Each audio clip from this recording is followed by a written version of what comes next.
Hey now, Adam Reaver, fu-tone.com here saying check out Nez Says.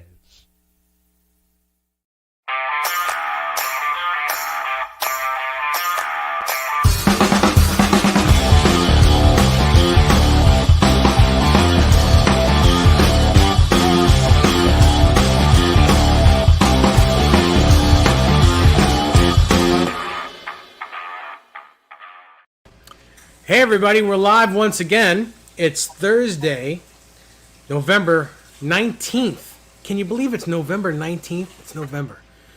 And we're tuned into Nez Says, a place where musicians can come together and inspire each other to play more guitar.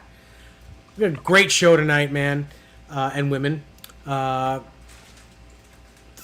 I have a special guest co-host, Anthony Sajazi. How you doing, Anthony? Doing well. How you doing, Dave? Not bad. Ty's on a business trip, so he won't be with us tonight. And our guest tonight is Rob Welch from Tesi Switch. All your kill switches that you find on your guitars, he's got them. He makes them, and he is the best. He's just an incredible engineer. Thanks. He does a whole bunch of stuff. He sells pedals, cables, picks, strings. Whatever you want, he sells. He might even sell you one of the guitars off the back of his wall. Probably. Well, let's not go crazy. How's everyone doing tonight? Doing well, thank you. Cool. Good. I'm happy to be here. Thanks so much for having me. Yeah, it's our pleasure. Papa Blue Dave is home. We have 17 people, looks like, watching at the moment. Not everyone has said hello, so we'll say hello to Dave Shar, Papa Blue, Thomas Santiago, Danham, New Jersey.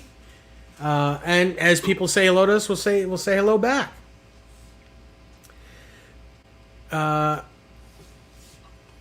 Eric Wojnicki, I hope I said that correct. John Windsor, hello. Thanks for joining us. So, Rob, what's up? How are you? I'm well.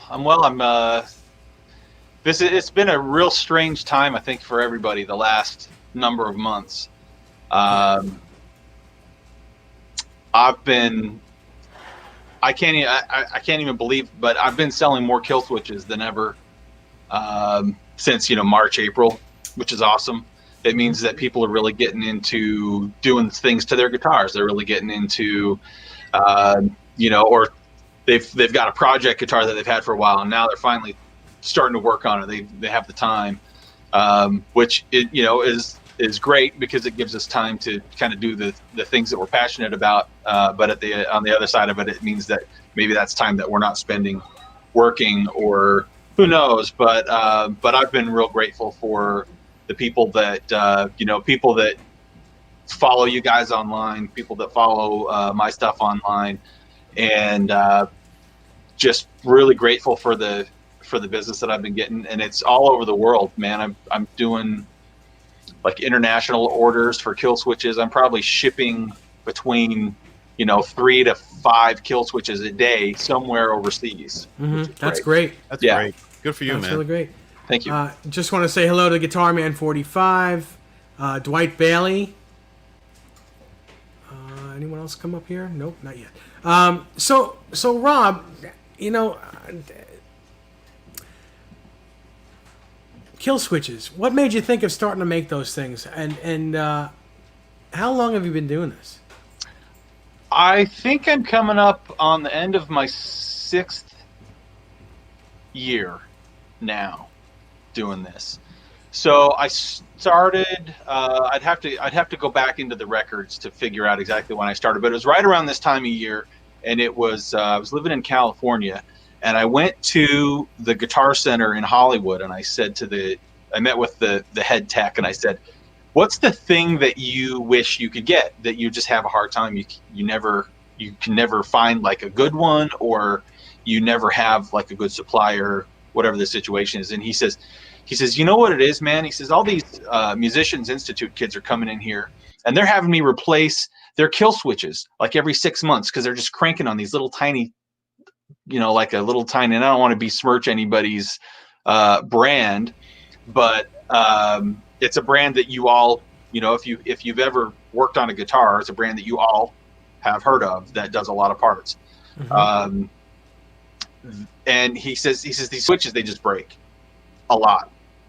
And so I started looking at some options for toggle switches, which brought me to push buttons, which brought me to arcade buttons, which brought me to. So I decided that it was really kind of an underserved market, and it's not like you couldn't find a kill switch. But the other thing that I found when I was starting to research this stuff was that there's a lot of misinformation. There's a lot of confusion about what type of switch to get, what's going to work the best for a guitar, what's going to be the wrong thing to buy. And I didn't know. I bought all kinds of stuff that I was trying to figure out how to get it to function with the guitar. And in my research, I mean, I did a lot of things wrong in the beginning, but I would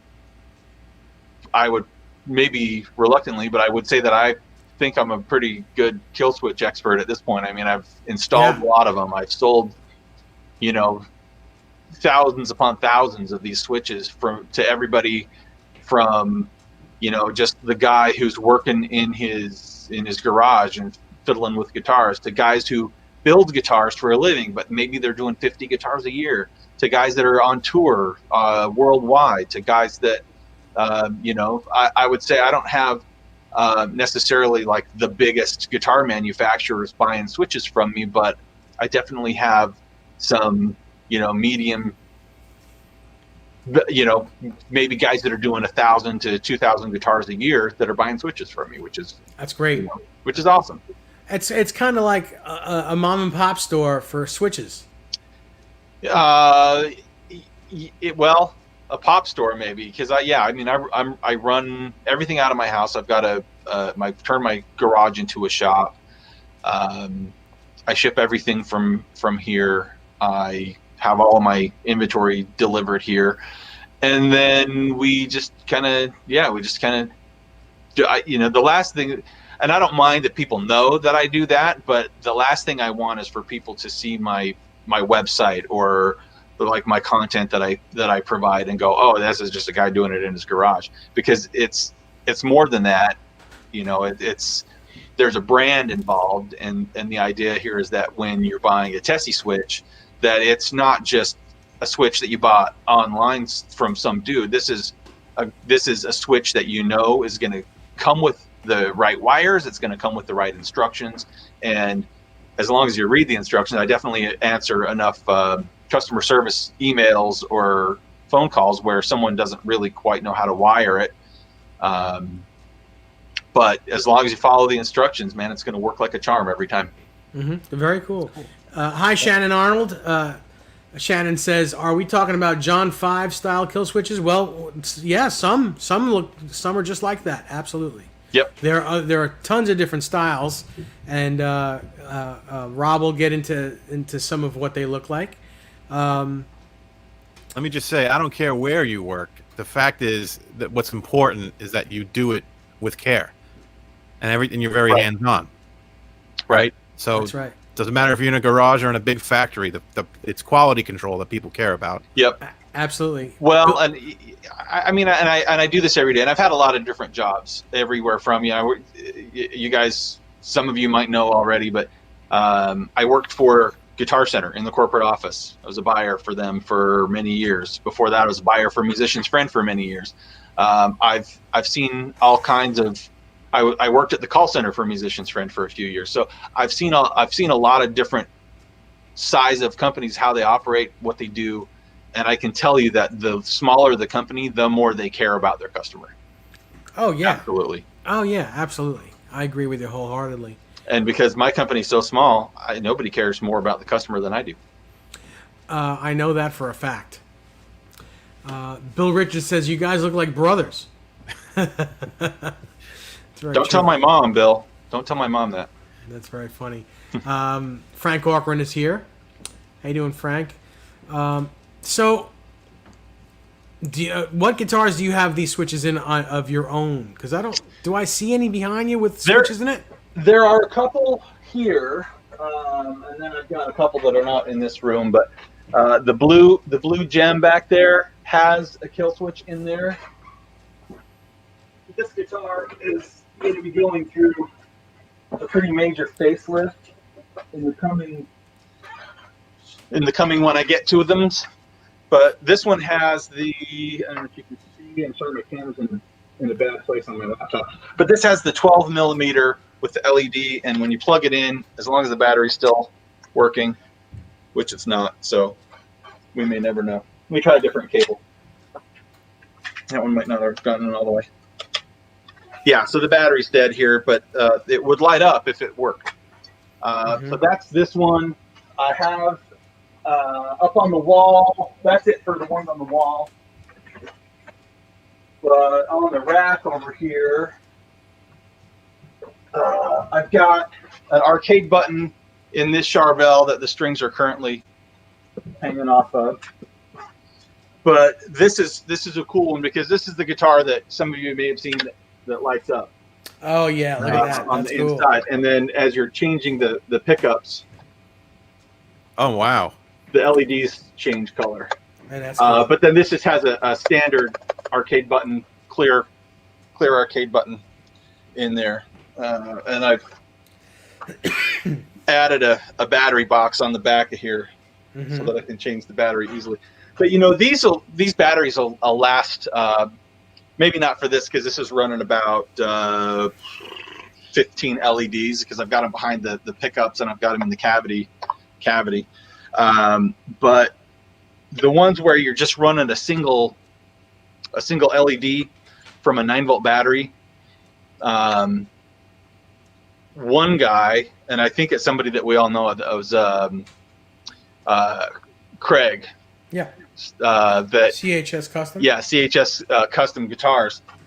I think he might have put a little bit of a heavier resistor in there, but he plugged it in. He wanted to see how long it was going to last. He had it plugged in for 3 weeks, 24 hours a day, night and day before the battery died. My God.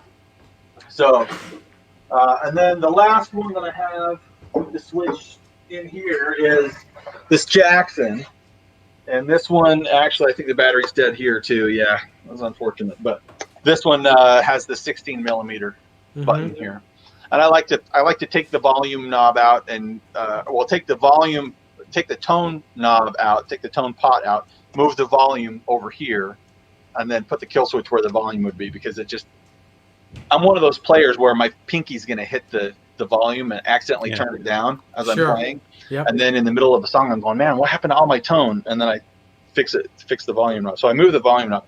But then this one's cool because what I usually do is I usually put a stereo output jack on so that when you plug it in, the LED goes on. In this one, I actually hooked it up to a push pot so that when you push it, it goes on. So it doesn't have to be on while you're playing, but I don't know why you would want to. Well, that's very cool. Very cool. Guitar Man 45 says, so the light does not interfere with the signal as far as noise to pickups. Not even a little bit. You wouldn't even know it's there. That's cool. And I'll be honest, it's the way I have them set up to be wired. And when you have a stereo output jack, they share a ground. The LED and the signal, the hot signal, or not the hot signal, but the guitar ground is shared. Obviously the 9-volt signal goes into a separate terminal on the switch, which is completely different from the function of the kill switch and the function of the LED are completely separate. So even though these guitars with the dead batteries, the lights don't come on, but the kill switch will still work. Sure. I've only got one switch that requires a battery for the kill switch function. And why would you go with something like that? Because for that particular switch, the reason it is the way it is because it actually has RGB LEDs inside of the switch itself. Okay. And because of the complex way that it's set up, instead of having a mechanical connection that's made inside the switch, it basically has two prongs that are running a signal, not really a signal, but it's passing through, and then it gets interrupted by a third pin that goes down, but none of them actually touch. So the way it's senses that connection it's more of a digital thing than it is a mechanical thing. Okay. So, and it's an arcade button with the LEDs inside. So if you've been paying attention to Kiesel lately, speaking of Kiesel, there's Jay popping in. What's up, Jay? Hey, Jay. But if you've been paying attention to Kiesel's Instagram lately, they just had a purple 8-string guitar that they've been working on for a guy, and that has that switch in it. Mm-hmm. Okay, that's cool. So, and what they did with that guitar, instead of having it change colors in any way, because the guitar is purple, they just wanted the LED inside the switch to be purple, which is easy enough to do. How do the colors? How do you? Is the color predetermined, or is it something you can set? Well, it's got 3 LEDs in there, red, green, and blue, and then depending on the combination. You can get, I think, 7 or 8 different colors. Cool. So if you put them all on, it's white. If you put the red and the blue together, it's purple. If you put the blue and the green together, it's teal. So there's a way to get orange. There's a way to get obviously just the red, green, or blue. Nice. Well, I love that 5-way switch, man. Those lights look really nice. That's really cool. It's very cool, yeah. I guess you wouldn't be able to do that with a rear-loaded guitar, of course. It would be cool if there was a front-loaded just for the switch and then rear-loaded so you don't see everything else. Because see the wiring and whatnot. Yeah. I see what you mean. Well, on that guitar, I had to paint the cavity white because they use black shielding paint at the Fender factory. Right. So I just took a rattle can, I just masked everything off, and I just sprayed a couple of coats of the white in there. And well, anyway, that is just really something else. So yeah, and I've got the. I sell the LEDs by themselves. It'll come with the harness and the wires and everything, and you just buy like a little strip of 3 of them. So if you had like a solid colored pick guard, but you put a clear switch in there, and I've done this I've got a local customer who's had me do a couple of guitars for him, and the first one that he had was a Squier Strat. So this guy wanted the backlit switch with a solid pick guard, so we just put some LEDs in this part of the cavity, and then it was shining through with the clear switch, which was kind of cool. Nice. That is really cool. Yeah,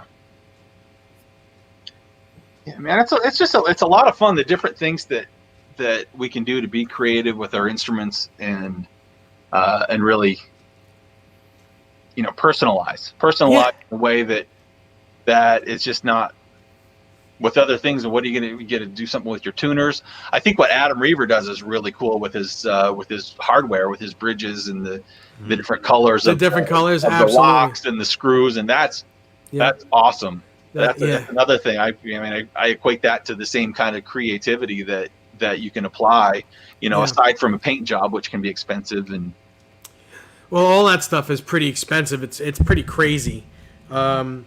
But you're absolutely right, and all this stuff inspires us to actually just play the guitar. Yeah. Which is really cool. Which is Absolutely. what it's all about, is to be inspired to play. And doing something cool to your guitar, making it have another function, especially a kill switch.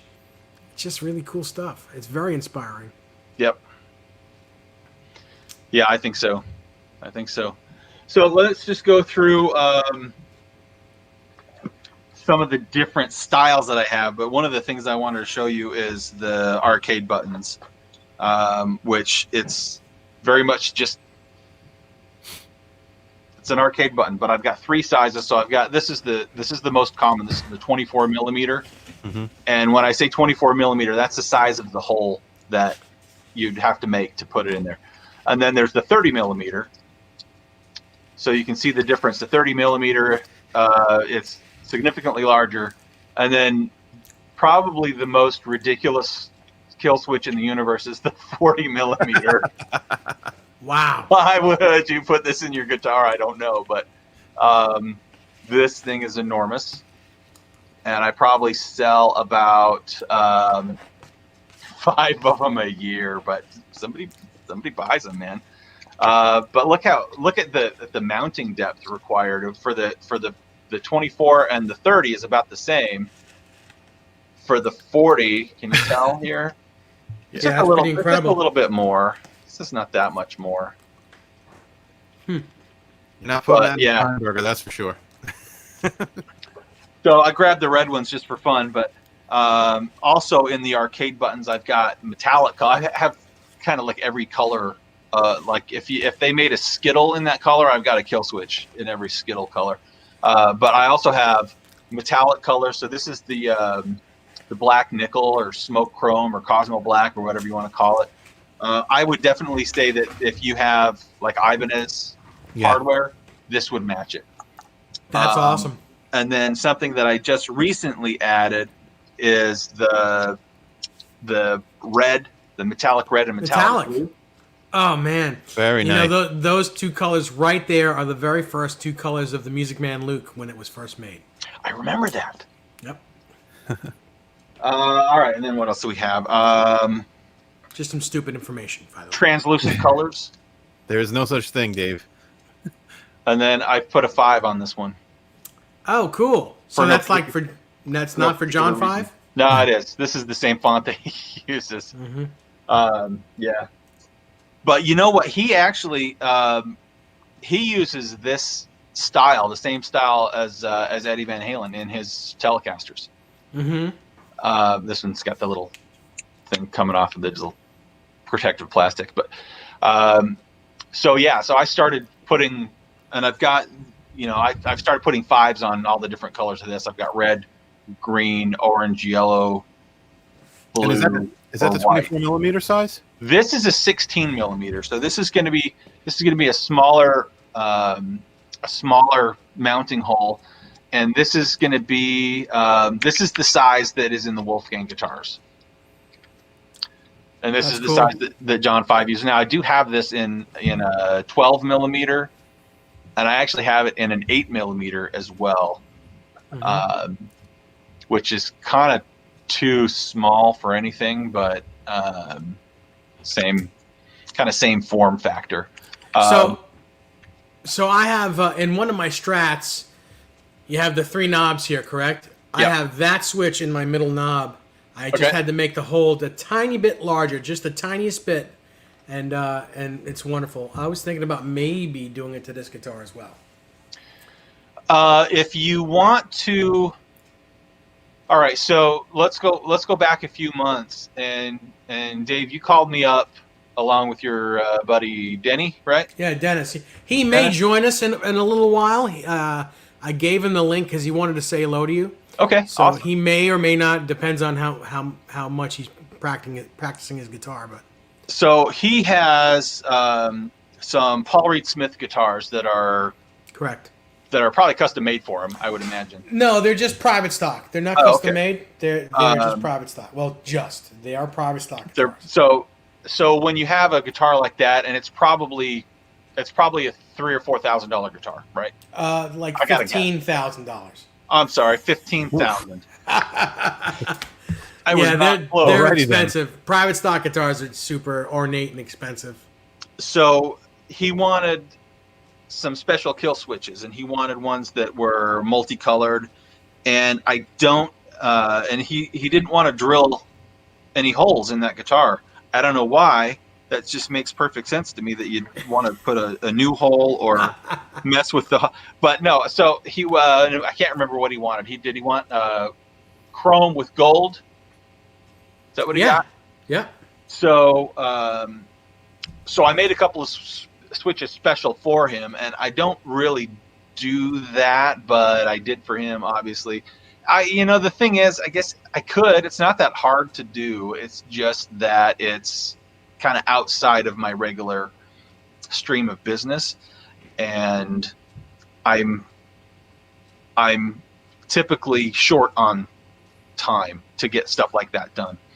So, but like here, you can see Can you see? This is red. This is Sure. Stainless steel with red. And this, I just put this one together today because I had the parts and I just thought it would be fun. But so obviously I have the time today. But the one that Dennis got was this size. So this is the 10 millimeter size, Dave. And I think if you wanted to use a switch where you don't have to mess with the hull, this is the one that you want to get. Yeah. I'm just trying to text him to see when he's coming on. That's all. Okay. So the 10 millimeter, and I call it the IDO Super M, which doesn't mean anything except for that IDO is this style of metal kill switch with no LED. Uh-huh. And it's the family. So I've got the 12 millimeter, and I've got the 16.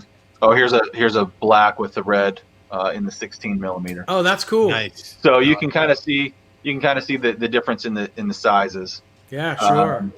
But again, this is the one where if you do have to make any adjustments to the hole, it's going to be so minute that you could easily go back to a pot without really. Once you put a pot back in that hole, you're not going to notice if you That's decide cool. to get rid of the switch. Well, keep those aside because he's actually just getting some dinner, and he said he'll come on, and he's at Whole Foods, which Okay. is right up the street from him. Cool. So he'll come back on and join us for a bit, and he'll show us his guitars, and you can awesome. talk about that as well. Yeah, that'll be great. And then I've got in that size, that 10 millimeter, I also have I've got my fingers full of switches here. In addition to the stainless steel, we've got red, gold, blue, purple, black. Wow. Very I nice. can't believe all the different choices you get. It's just incredible. You know, it's Well, and that's part of, I think, what drives people to my shop versus just spending. Because you can spend more on a kill switch, and you can spend less on a kill switch. But you know, I've got wires attached to my switches, and if it's not attached, it still is going to come with wires. The ones that have LEDs, I don't put wires. Well, I do. I put wires on them. They're not all soldered. I have quick connectors for like this. All I have to do is stick the wires on the end without soldering. I just push them on there. That's great. But I include all the wires. I include the instructions, and I just make it easy. People don't. You know what it is, and I think we've probably all done this, where we have a guitar project that we're working on, whether we're changing a pickup or whether we're trying to put new tuning machines on. It doesn't even matter what it is, but where you get about halfway through the project and you realize you screwed something up. And then you hope that you didn't screw it up so bad that it can't be fixed. Right. And, the great thing about this kill switch, it's 2 wires, man. If you do screw it up, which is possible, it's so easy to fix. So you put that on the lead of your volume and on ground. How do you hook that up? I've been recommending to people just hook it right up to your output jack. So you put one on the hot and one on the ground, because the way. So the misconception that people have is that the signal should be running through the switch, and when you press it, it breaks the connection. Yeah. And that's not how you want a kill switch to work, because what's going to happen, because this isn't a shielded device necessarily. And anytime you add a component to your guitar electronics, you're going to add the potential for noise. So what you want to do is leave your guitar electronics exactly how they are.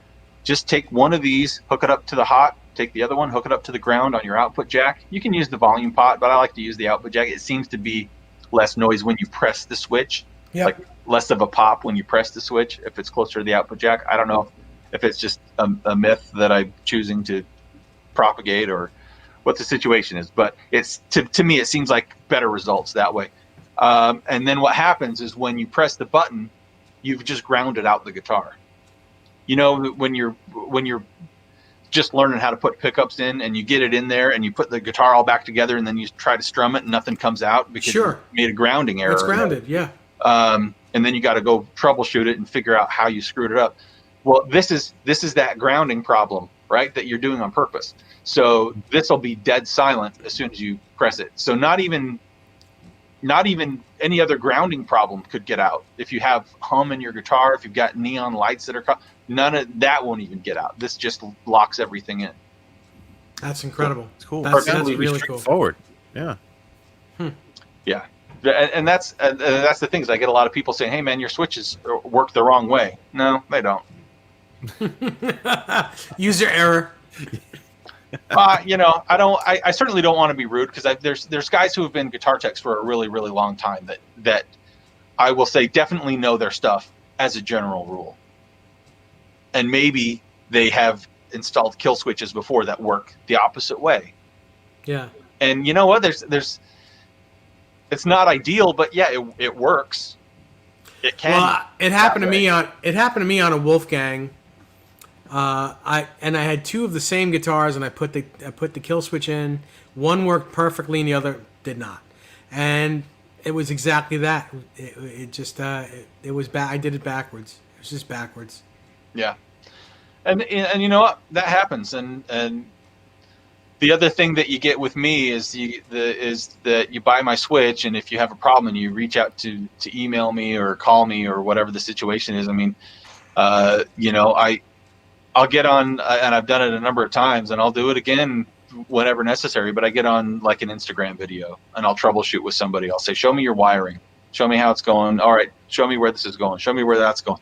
And it's not usually with these switches because this is such a simple installation. But it's the ones where you've got the LEDs and active or passive pickups and honestly, I've had customers with trying to incorporate an LED kill switch into and doing something with it that is not necessarily just to kill the signal. Like they want to have it do some other function, and it's always on some crazy like wiring diagram that they've downloaded from the dark web that incorporates like a chaos pad, and also like one guy had a distortion pedal that he built into his. He took all the guts out of some distortion pedal and put it into his guitar, and then he wanted the kill switch to, I don't know what he turn it on, or I don't know what he wanted to do with it, but the more you mess with it, the more complicated you make things. Well, and that's exactly true. the opposite of what these things are. They're not complicated.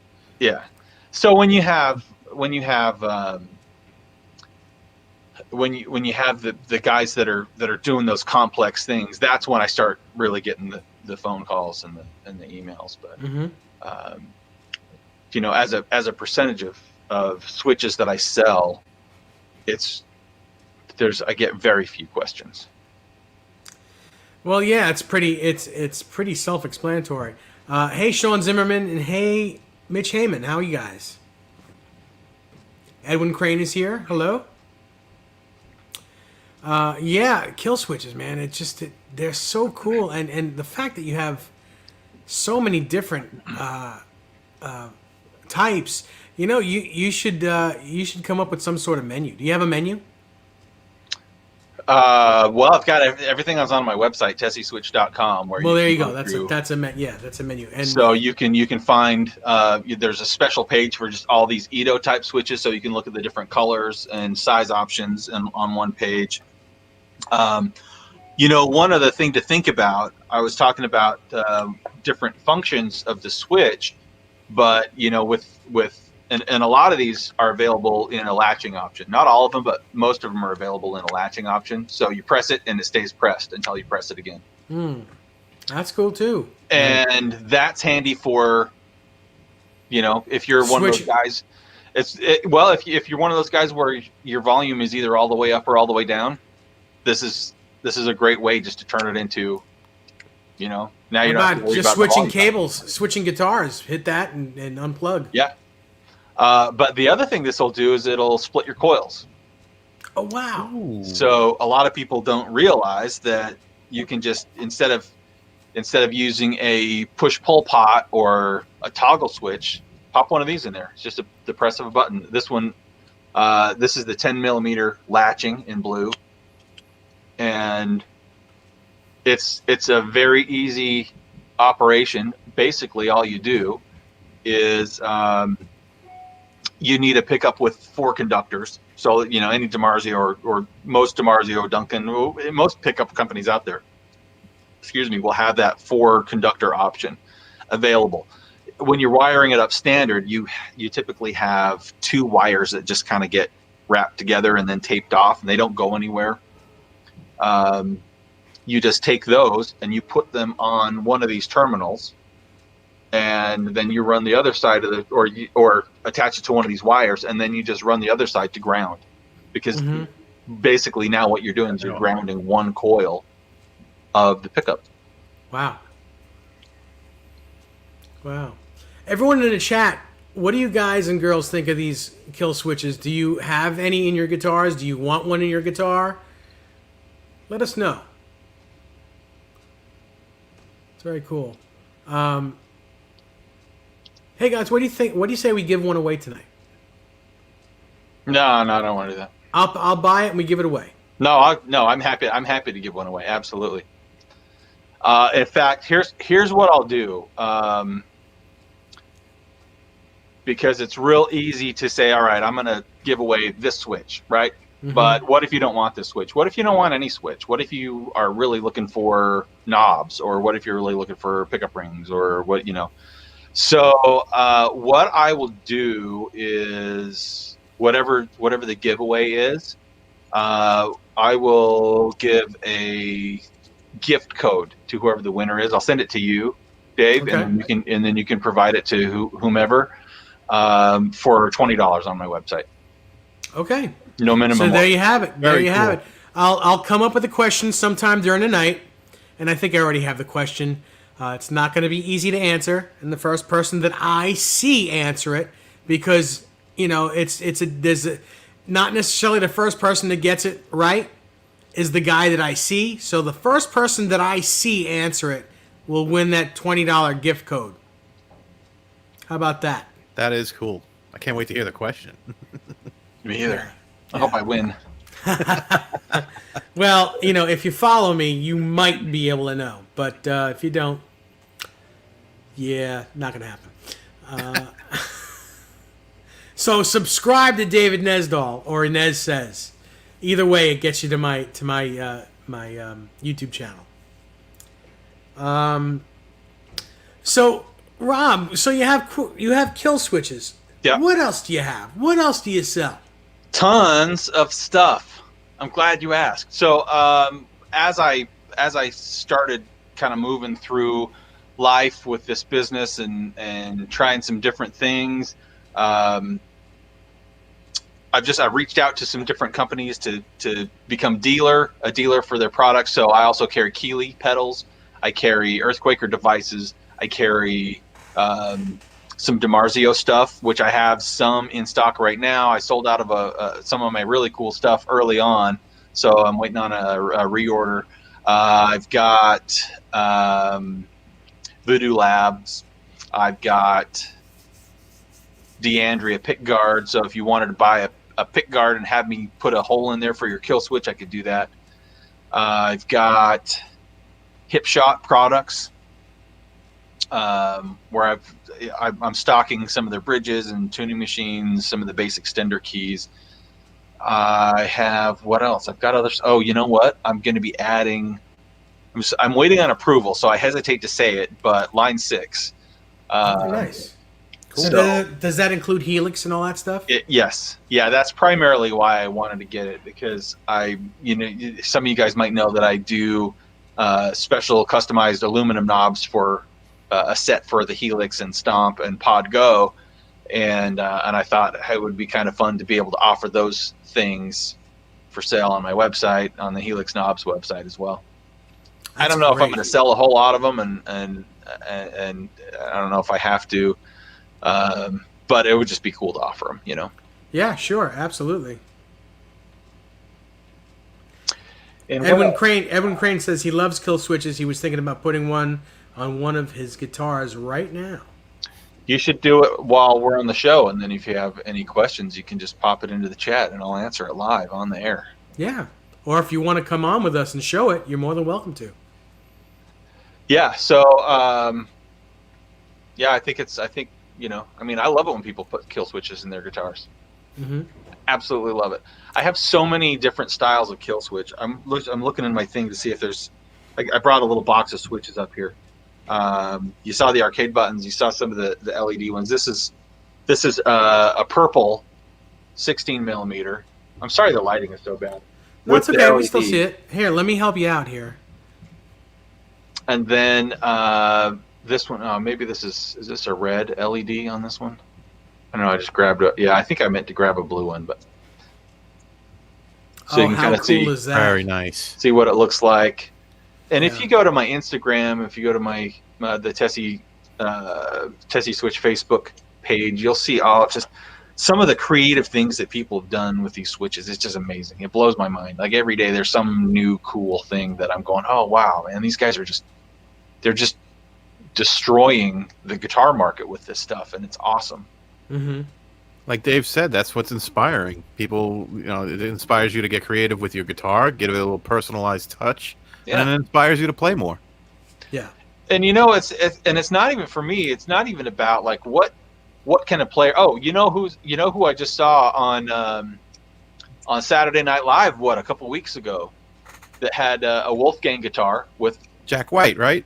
Jack White. Was it the black guitar or the blue guitar? It was the blue one. It was the blue one that he had, and he's and I've kind of been watching that particular guitar over the last couple of years that he's been fiddling with that thing, and it went from basically just like a whatever Wolfgang they made for him. I'm sure that he called up Fender and said, "Hey, can you make me a Wolfgang?" Actually, Eddie had to approve it. Oh, really? Yeah, because they are a lot different than his guitars. They have the blue pickups and all the blue appointments. And three pickups pickups, instead of two. Right. The Gretsch arm that goes here. It's like a metal arm that Gretsch use. There's a bunch of stuff on his guitars, and he had to get the approval from Eddie first. And of course, he said, "Yeah, absolutely." And they are the expensive USA Wolfgangs. They're all custom made for him. Really nice stuff. That's awesome. So I don't know where those kill switches are coming from on that guitar, but I know that what I know is that there's been a significant number of switches that I've sold to a company that supplies Fender a lot of their parts, Mm-hmm. and they haven't, that I know of, been reselling them to anyone else, and it's like in the quantities that it would have to be somebody like Fender buying them. Nice. Well, I mean, you could pretty much say and get away with saying that your switch is in the Eddie Van Halen guitars. I would say that probably at least starting maybe, when did I move here? 4 years ago. Mm-hmm. Because my first big order to that company, I shipped it after I moved here to Tennessee. So Right. But I also know that there has been a couple of times where I have shipped small quantities directly to Fender's custom shop. Mm-hmm. What part of Tennessee are you in? I'm outside of Nashville. It's a town called Mount Juliet. So Okay. about 20 minutes on the other side of the airport. So I can be downtown in 25 minutes. So EVH is also in Nashville there. I did not know that. Yeah, they have a shop in Corona, California, and a shop in Nashville. And Chip Ellis, who built all of Eddie's guitars personally, is in the Nashville office. Well, that's weird. I wonder where it is. Yeah, that I don't know, but you could find it. That's interesting. I didn't know that, Dave. Yep. That's cool. It is pretty cool. Well, Jack Road White trip. lives here. Jack White's got his record company here, and I was at. There's this place in Nashville called Plaza Mariachi, yeah, and it's kind of like a mall mixed with a food court mixed with it. It's not huge, but then there's like an arcade with like a ball pit and places for kids to play. Mm-hmm. And I was there one night having dinner and took my son into the arcade, and Jack White was there with his family. Oh, that's cool. Yeah. That's cool. I'm surprised. I'm sure you could see a lot of today's celebrities over there. I mean, everyone's moving there. Everybody's moving here, yeah. It's really cool. So you also have used gear, used pedals, correct? Yeah, I do. Yeah, I search. This is a great place to live if you want to buy and sell used pedals. So I'll just find people that are selling their gear for various reasons. They're changing up their pedal boards. I talk to some people that just say, well, I'm not touring anymore and I'm just getting rid of all my stuff. Okay, great. So I'll buy a pedal from a guy. I'll buy a whole pedal board from a guy, and sometimes I go out and I seek out certain things that I think are kind of cool pieces. So I've had some pretty like awesome pedals come through my shop over the course of the last few years, but yeah. So I'm just it's a good additional kind of way for me to get to try out pedals that otherwise it's not a brand that I carry, but like I like Chase Bliss stuff, so my only choice really is to buy them used and then play with them, and then if it's not something that I'm gonna keep, then I sell it. But I'm buying pedals so often, and if you go to my Reverb page, you can find. I don't sell them on my website because the maintenance to do that would be kind of more than I have the bandwidth to do right now. But to list them on Reverb's fairly easy to do. And what's your Reverb page? It's Tesi Switch. Yeah, so if you just search for shops and you type in Tesi Switch, and you'll see my logo, and you'll see the stuff, and you'll see the switches, you'll see the pedals, you'll see the new stuff that I sell, you'll see the used stuff for sale as well. Tell us about some of the knobs that you have that you can upgrade on your pedals. Do I have some in front of me? Well, yeah, I do. What's in the fridge? In the fridge? Is that a fridge? That's just a cabinet. It's okay. Full pedals and strings and parts and all kinds of different things. Okay, where are my knobs? There we go. So this started out as Helix knobs, and I wanted to, because I'm a Helix user. I gig with the Helix. I've got two different Helix floors. I've got one in that limited blue that they did, and then I've got a Helix Stomp in black. I've got a Helix Stomp in this cool white. I've got a Podgo. I don't have, but have had the HX effects. I'm a big believer and user of the Helix platform.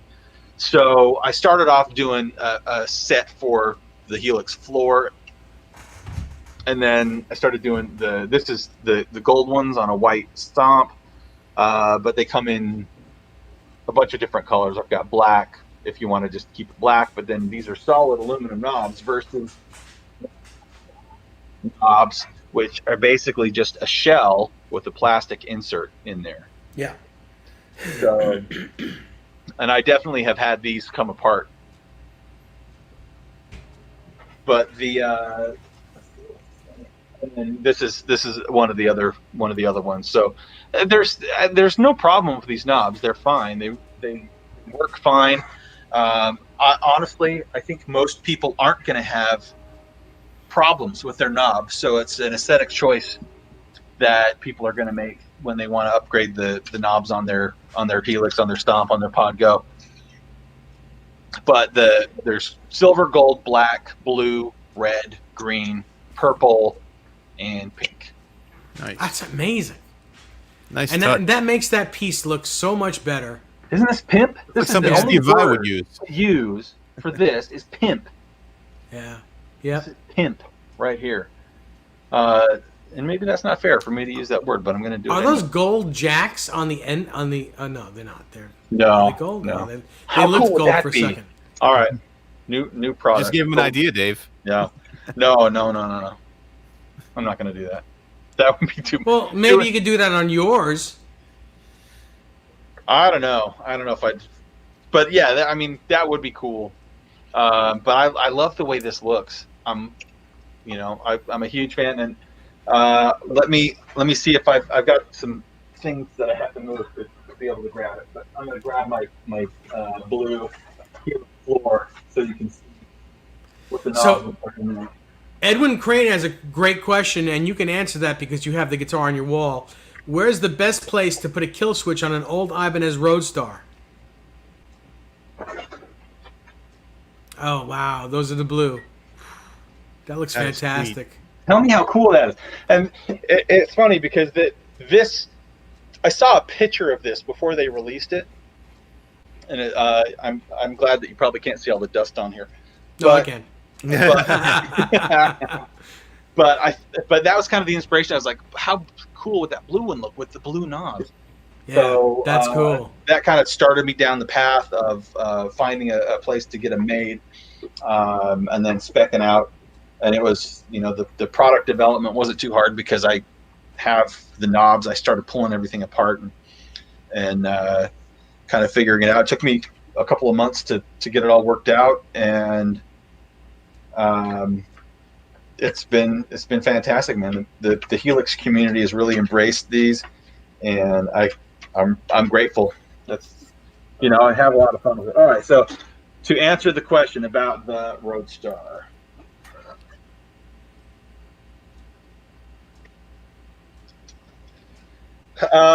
So this particular one, this is the RS 525. So the 525 is 2 humbuckers, 3 knobs. These are, they should be push knobs to split the coils on here. I believe it to be an active preamp, but passive pickups. And if anybody knows different, then correct me. But what I would do with this particular guitar is I would probably take one of these. I would figure out how I want my knob configuration to lay out. So if I just wanted but volume and tone and kill switch, and then you're going to have to rewire the whole thing because the way this one is wired, there's something else going on. Maybe 2 tones. I don't know. Maybe it's 2 volumes. But if you have something with a pick guard in it, it changes it a little bit because, I don't want to drill a hole into this guitar. This is kind of a cool vintage Ibanez. It's not super expensive. It's not super valuable, but there aren't a lot of these around in this kind of condition. So I don't want to put another hole into it. If you've got something with a pick guard on it, that changes the story a little bit because you typically don't feel too bad about drilling a hole into a piece of plastic. Right. Of course. So in that situation, you can go kind of anywhere you want. But on this Ibanez, I just moved I put a dual concentric pod on here. So Yeah. this is my volume and this is my tone because I didn't want to lose any functionality. Brilliant. When I redo this guitar, I actually am just going to turn this back into a volume pot. I think I'm not going to have any tone because I'm always all the way up on my tone. I never adjust it. Mm-hmm. But as long as you've got room underneath, which this doesn't take up that much room. It's like that long. And everybody's got that much room inside their guitar. Yeah. Yeah. You can kind of see there's not a lot to it. That's very cool. And then the only thing is if you have an LED, the only thing that's going to really take up room is the battery. Mm-hmm. So yeah, and you can put it anywhere where there's no wood underneath. Otherwise, and I've definitely had customers who've done this where they'll route out a spot like right here for the battery or to put the kill switch up in a different spot. So you'll have to take some wood out underneath the pick guard. Mm-hmm. Very cool. But yeah, I like it. I like it to be where the volume knob goes. That's where I put them on my guitars. Fair enough. Yeah. My buddy Joe Manuel is here. He says, "What's happening, Dave? Who is this guy?" Well, our guest is Rob Welch, and he owns a company called Tesi Switch, and they are kill switches, on-off switches for your guitars, and he sells all kinds of different pedals and all kinds of stuff. You should check him out, Joe. TesiSwitch.com. Check him out. He's got some good stuff. Bozique is here. He says stopping in to say hi for a bit. How are you? Very cool stuff. Well, yeah, I love the idea of the concentric knob with the volume and tone. That just blew me up. That's me too, really Dave. cool. Because Oh, if you're and going by to make the a way, modification, I but do still keep sell all the these. I functionality, do that's great. sell these pots and the knobs for them that are pre-wired. Basically, it's 3 wires, an in and out and a ground, so you can run it to your pickup selector switch and then just run it to your output and then ground it, and you're all set to go. They're pre-wired as volume and tone. If you wanted to buy it without the wires, you just have to tell me don't put the wires on it, and I would do that. But, yeah, Very cool. I like that.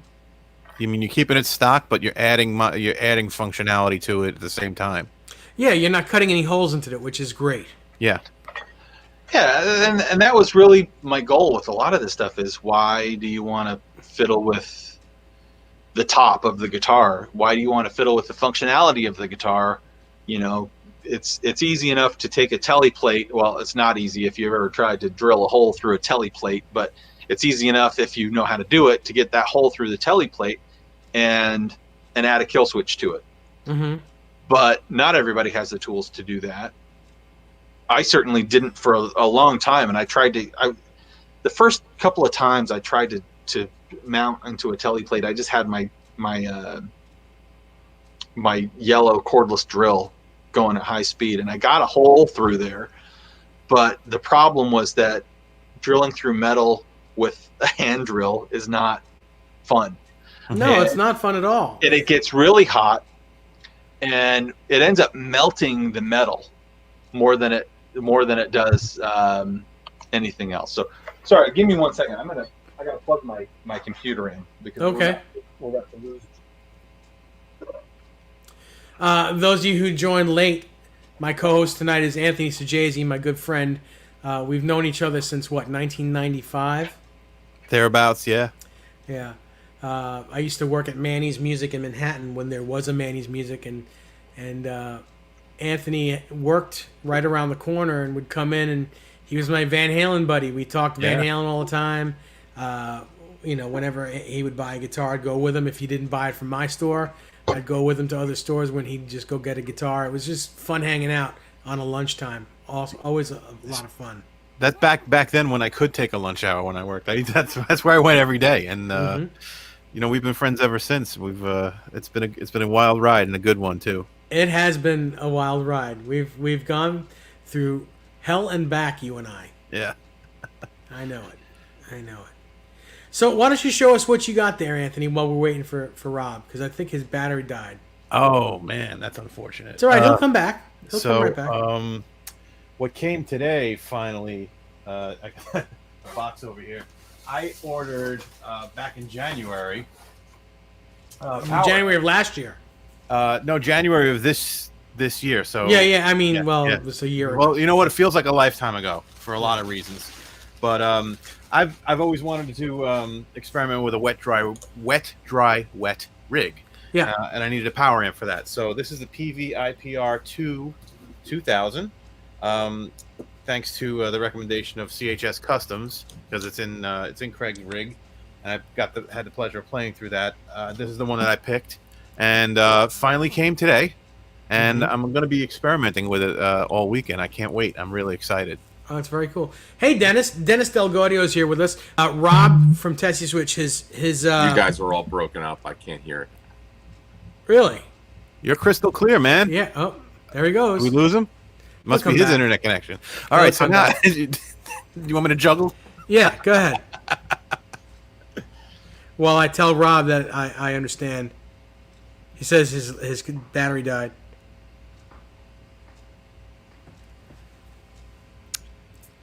So we have 36 people watching us at the moment. Oh boy. Okay, now they're both here. Let's see. There's Rob. Hey. And there's All right. Dennis. Dennis, can you hear us at all? Hey, I can't. You guys are. It's. Ah, man, we hear you perfectly. I'm going to text you. Hang on a second. I'm going to text you. It's. I I could try from my computer, but I need to download Chrome because I don't have Chrome.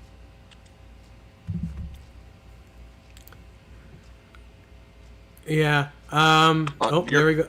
You're coming out now. Can you hear us? Yeah. No, I got Okay. Very good. Very good. So, can you turn your phone sideways? it. Yeah.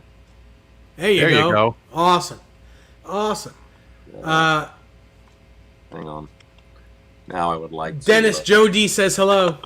Hey, Joe D. Uh, Up. So, hang on a second. Joe asks Dave. Actually, it's Rob, not Anthony. Anthony's just my co-host. He doesn't. Rob is the guy that makes this stuff.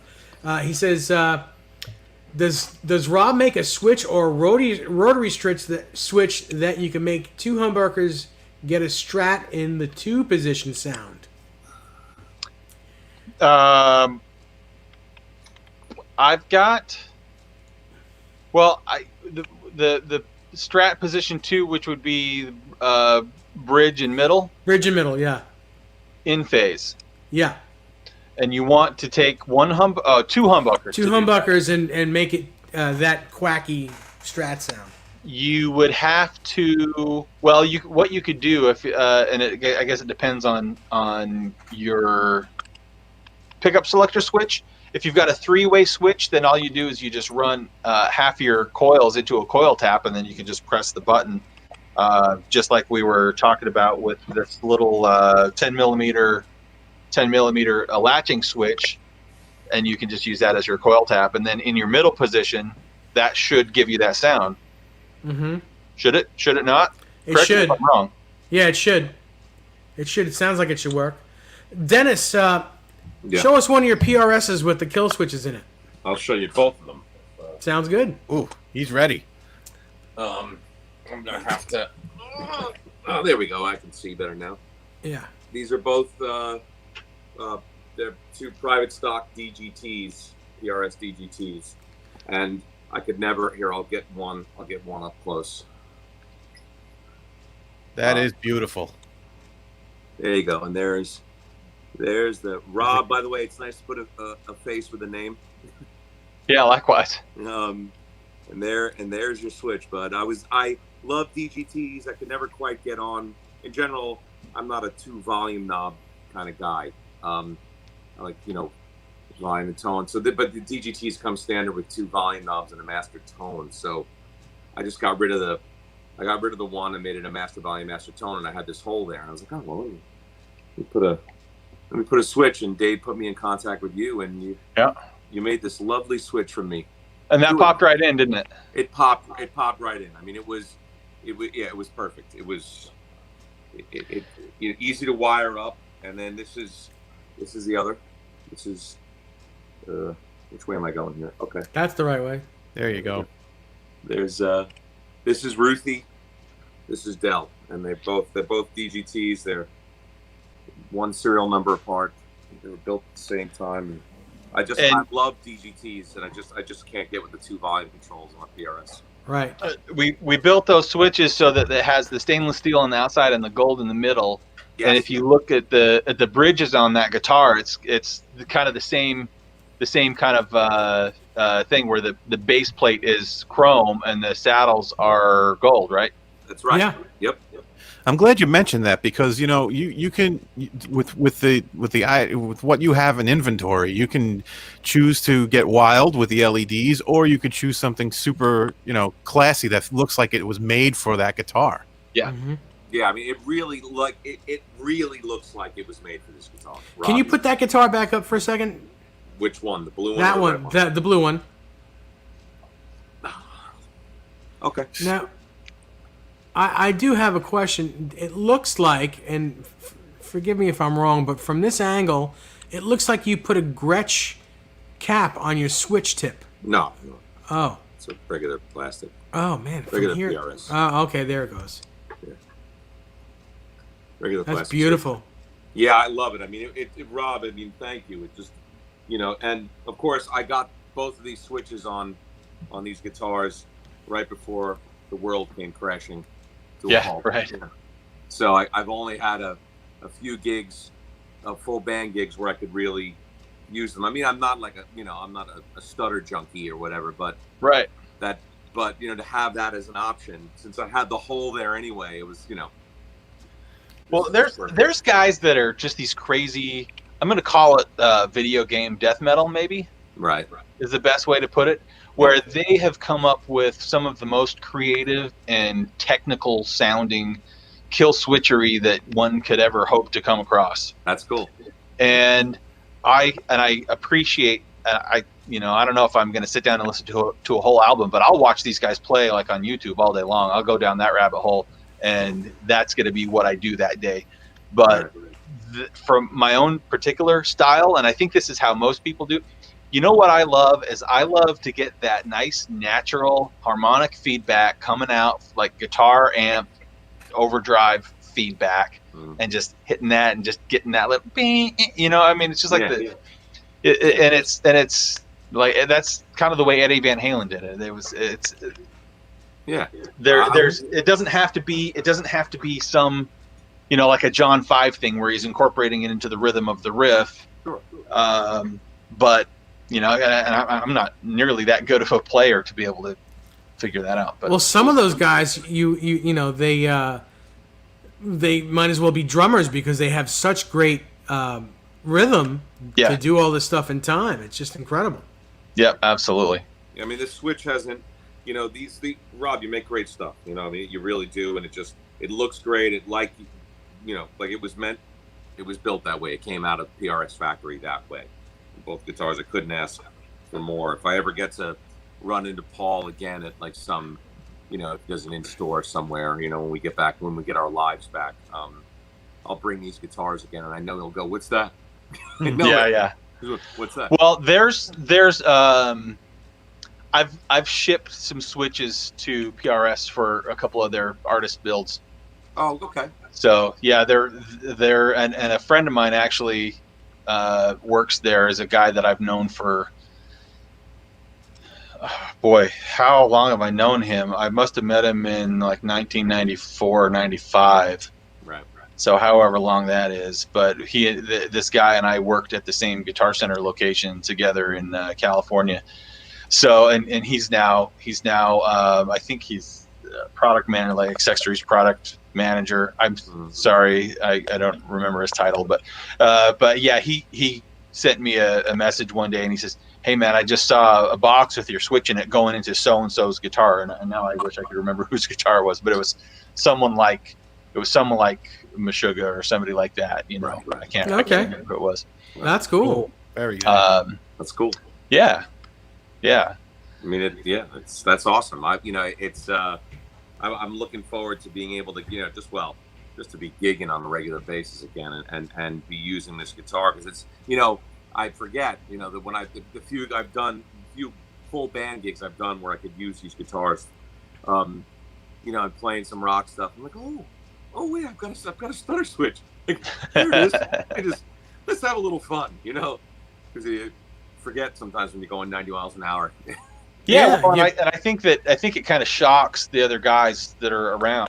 Definitely, like if you're a player and you're watching this happen, you're going, "Oh wow, what was that thing he just pulled off?" Right. Mm-hmm. It's not a new thing. People have been doing that trick with toggle switches for years, but when you go back to Van Halen 1 and at the end of You Really Got Me, and he's doing that, it's with a toggle switch. It's not with a push button. Yeah. It's and that was the first thing that came to my mind when I thought he had done with that switch in there. Because I know you guys do covers and sometimes you do some cool rock covers, and you might do You Really Got Me, and there it is. It's right there. Right. Yeah. I mean, we it's more about it's more imitating that toggle switch thing. It's that whenever those guys, I don't know. I didn't even know that Eddie. Well, I would assume that Eddie did it, but wasn't he playing a guitar that didn't even have a toggle selector on it? Wasn't he? It did. Not for every track, right? That was not a Les every Paul, track, wasn't it? Well, there's a lot of either he used the Les Paul or he used his Ibanez. Destroyer. Yep.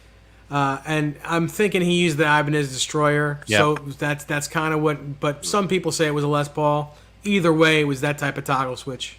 Right. Yeah. Right. That's cool. But again, Rob, awesome. Like it was just perfectly made for the instrument. So I appreciate that. That's they look fantastic. Those guitars are beautiful. oh, thanks. Yeah, it's good. It really looks like it was made for it. Like I'm just when they went in, the guy who builds Dave and I, our buddy Jack Cavallo, who builds amps, he put them in, and I was like a little kid. I was like a little kid. Oh, good boy, look at that! That's awesome. That's awesome. So Dennis and I went up to Connecticut today to pick up a new guitar. You feel like showing that, Dennis, or are you not comfortable with that? Now that I put you on the limb. Well, I guess I don't really have a choice now, do I? Come on, show it to us.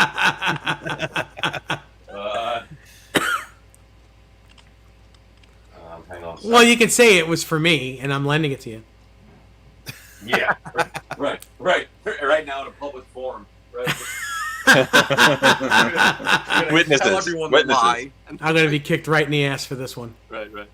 So yeah, we went up there and I got this. Ooh. Wow.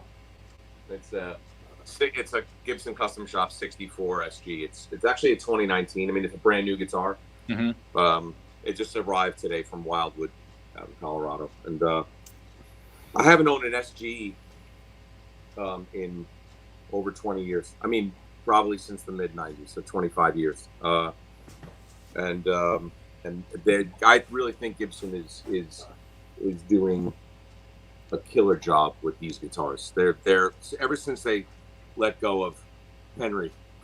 I think their products have become really consistent. Their guitar building has improved, and it just like every one of their guitars I've picked up by and large from the custom shop has been like, wow, this is great. This sounds great, and this is exactly what I wanted. I mean, it's a 64, so it's got a big chunky neck on it, and I like the vibrola. I actually took the arm off because I can't spin it back here along the side of the bass. It won't spin back. It's the angle is wrong, so I just took it off.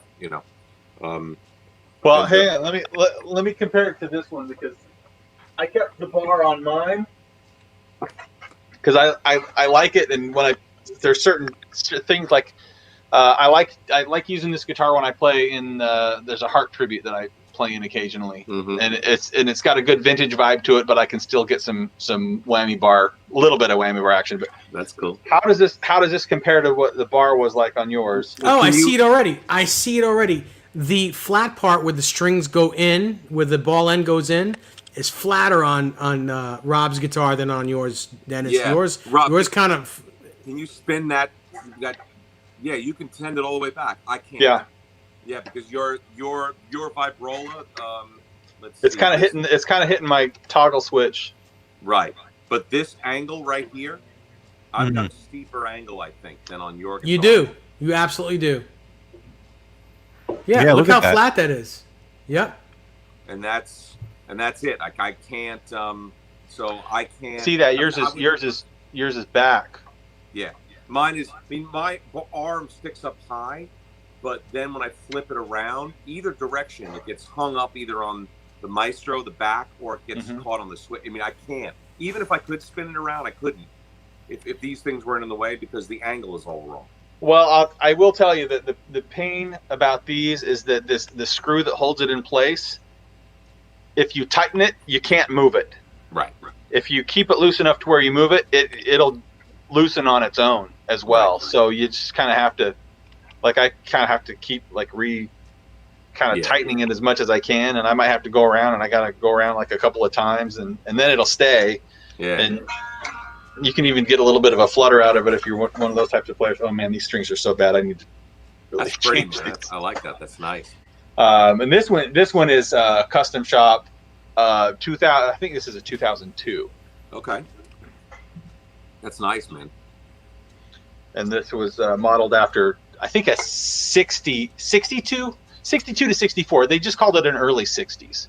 Right. Well, actually, they started making that guitar in 61. And Hendrix had a 61. Okay. That's pretty, man. That's really nice. I mean, again, like they're cool. guitars, I've actually as now that I've been playing for years, 25 years ago I couldn't really get with them, the neck dive thing, and the necks were tended to be kind of thin, at least the early 60s ones were, and but this is just the bomb, man, and their pickups are killer, and I like the nylon saddles. The saddles are nylon. Oh wow! Oh, yeah. Look at that. As per 64 spec, and they sound they definitely take a little of a ping off. They make a sound. They make a sound all their own. Yeah, they definitely make a sound all their own. It's a much rounder sound, and that's one of the things about vintage guitars in general. Yeah, everyone says, well, a vintage guitar is a rounder sounding guitar. It's got more tone. It's got blah blah blah blah blah. Well, part of that, nylon saddles. Like if you have a mid 60s 335 or SG, that's that sound. That's the nylon nut, and those nylon saddles takes the top end right off of that. That shrill top end that you don't like. That takes it right off. I mean, I thought it was interesting that, I've got a 335 that's a new 2020 custom shop, and it's got the 64. It's got the nylon saddles as well, and I'd read that the reason why it's kind of hard to find info on why they did it, why they switched to nylon, and but there's a consensus. So sort of, it seems to be they did it because something having to do with buzz. The metal saddles weren't seated properly, so you'd get this like sitar sound from vibration. So that's one thing I'd heard or read. Anyway, I get the guitar. The day after I get it, I've got that sitar sound. So it's like, but I don't get it. I had to bring the guitar to my buddy Larry Fitzgerald at Tech, and he fixed the problem. Whatever, he just kind of made that saddle sit level, and the saddles don't sit level on the SG. They all pivot. I don't understand that. I just don't get why that why that happens. I don't know, but whatever. Anyway, that's the guitar. Well, very Yeah, cool. that's awesome. That's beautiful. Congrats, man. It's beautiful. Nice Thanks, core. bud. Thank He's you in a very good much. health. And thank you, guys. Thank you, Rob, again. Really, man, those switches are great, and I'm glad I could tune in. If I may, I'm starving. All right, well, go eat. Go. I just wanted you to come in and say hi. You said you wanted to say hello to Rob. I did. I wanted to. Yeah. So it was nice seeing you here, and thanks for seeing joining you. us. Thank you so much. And Rob, thanks again, and good to Yeah, see you my all, pleasure. you guys. And by the way, Dennis, this is Anthony. Oh, Anthony. Yeah, hey, we cool, met. Yeah. we were. Yeah. So very cool. All right, Dennis, have You a good taught me how to night. use the volume knob on a Strat, so thank you. Yes, that's great. All right, guys, take it easy. Awesome, Dennis Delgodio, everybody. All right. Take care, Dennis. That was nice of him to join us. Yeah. Yeah. Great player. I'm glad he was able to show those switches in his guitars. Yeah, he sent me photos when he first got them put in, and just gorgeous. I think I should put them up on my Instagram when I got it. I should hope so. I mean, they are beautiful, and they look like they were made specifically for those guitars. They right out of the factory look.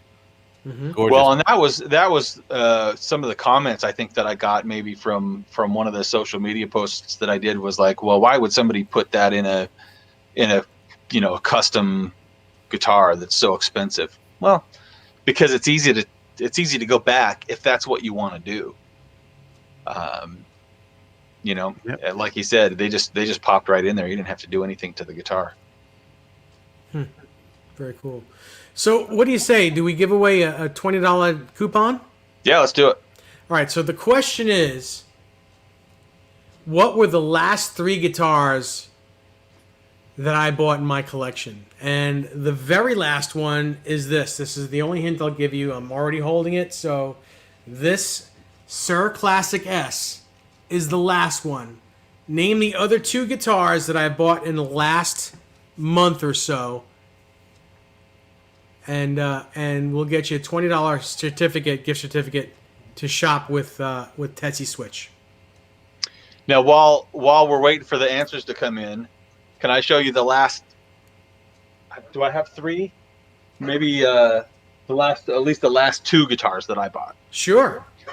And one of them is the most recent one. Yeah, we'll show 3. So the most recent one is this double neck that I just got. This thing is ridiculous. I mean, it is big and it's heavy.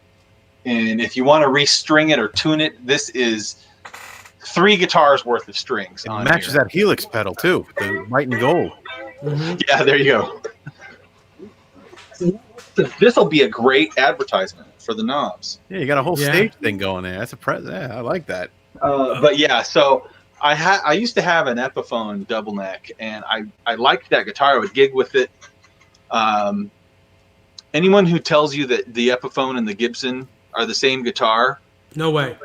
they're not. I get that construction wise, you know, they're not using the same materials. The fit and finish, and you can say that that Gibson's fit and finish varies from guitar to guitar, from day to day, and it's true. But when you get the good one, there's just, you can tell when you play the guitar, the resonance. You're not even plugging it in. The resonance of the instrument is different from the USA Gibson to the Epiphone. Yep.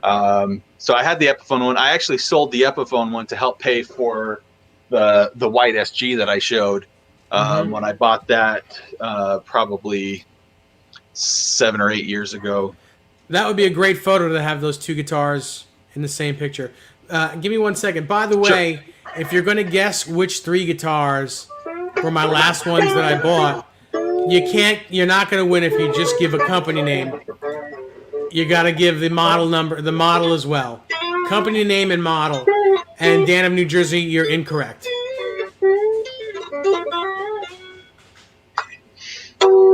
So keep guessing. Yeah, everyone keep guessing. Someone's got to get it right. And you want brand and model. Brand and model, the last 3 guitars in my collection. This is one of them. Sure, it's a Sir. It's not Sure. It's Sir. S-U-H-R. Sir Classic S. So Mitch Heyman says that he put a Pearly Gates in his Epiphone Les Paul. It sounds great, but it doesn't sound as good. The thing is, I think you can probably get a close or equivalent sound from an Epiphone to a Gibson, and just by changing a few components out. If you put the USA pickups in an Epiphone, it's going to be so close that you're not going to be able to hear the difference from one day to the next. You probably will if you just plug them in right next to each other, but if you play one today and one tomorrow, you're not going to hear the difference. But it's the way it feels. It's the way it feels against your body that is different. Yeah.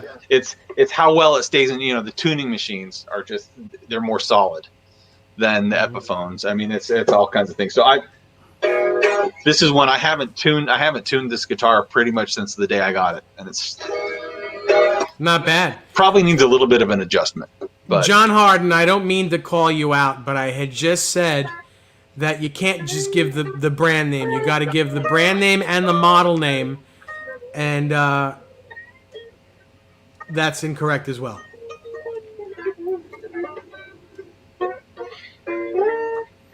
so at least narrowing it down, Yeah. that's not the order of the brands. All right, so then I'm going to go to the. So that's the most recent. This is the oldest of the 3. This is a Modulus. I don't even know what model it is, but it's a Modulus 5-string. If you know anything about Modulus, this has got a carbon graphite neck on it. Yeah, those are So good. this is one of those. So my main bass that I play when I'm out gigging is a Modulus Flea signature bass. Blue and one it's or a- a silver one? It's a gold one. Oh, really?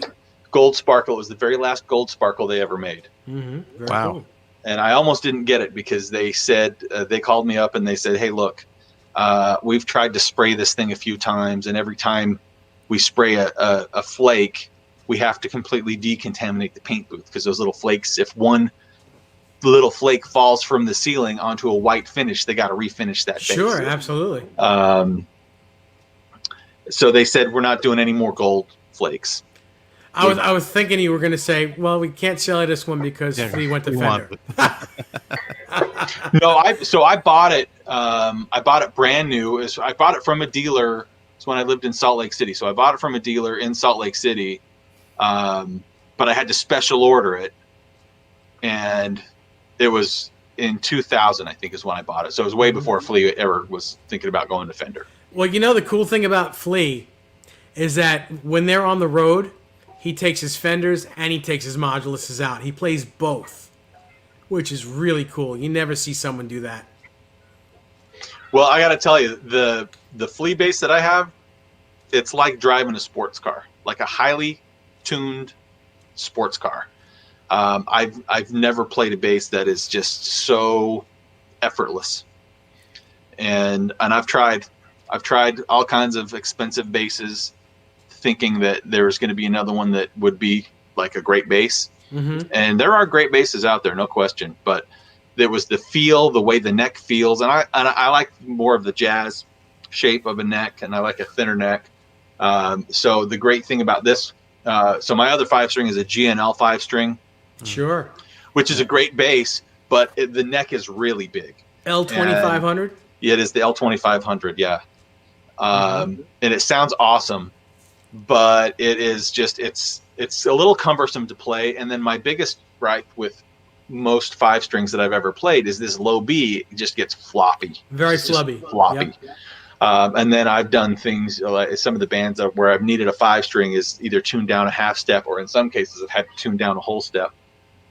So this bass doesn't have it, but all my other basses have that hip shot extender key, so you just flip it, Mm-hmm. and you can kind of go from different notes. But this is, I think that the best thing about these basses is that with the neck the way it is, you set it and forget it. I don't even think this doesn't even have a truss rod. No, they didn't. They don't have truss Well, rods. my Flea bass does. Oh, well, that's cool, but they don't generally need them. No, they don't. And in fact, you basically you find your whatever gauge of strings they used at the factory. That's you kind of want to stick with that. So if you have a preference that's different, you might want to just try to adjust your preference, which is what I had to do with that Flea bass, because I was like a 45 to 105 guy, and Flea uses a 40 to 95. Yeah, he's very light strings.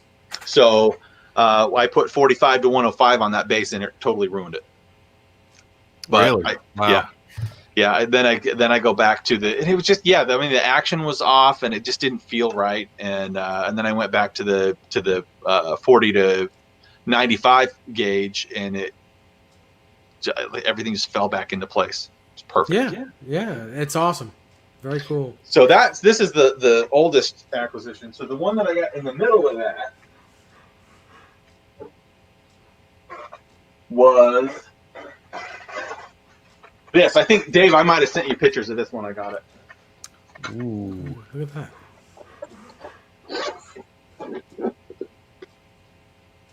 The guy I bought this from is the original owner. Oh, Look at that. So There this it is the GL2. GL2T. T. that's the one. Trans trim. That's Looks like my old guitar. Oh, I'm infatuated with those guitars. That's a lot of fun, that guitar. This guitar, and this is well, the whole body is graphite. It's a composite. Correct me if I'm wrong, but it's a composite, like graphite and glass. Yes. Yeah, So that's it. the guy said he didn't do anything to it, but clearly we've got different strap buttons, and from the factory, this pickup selector was black. Mm. But what I need to do is I need to figure out how to calibrate this thing, because it needs a little help. It plays great at it. The original EMG pickups. I took the thing, I stripped it down, and I cleaned all the cobwebs out of it. I mean, it's a 86, I think, is when this one was made. What's the serial number? Serial number is... It's on the bottom. Here we go. No, yes. There we go. Right there. T9216. It's like an 88 or 89.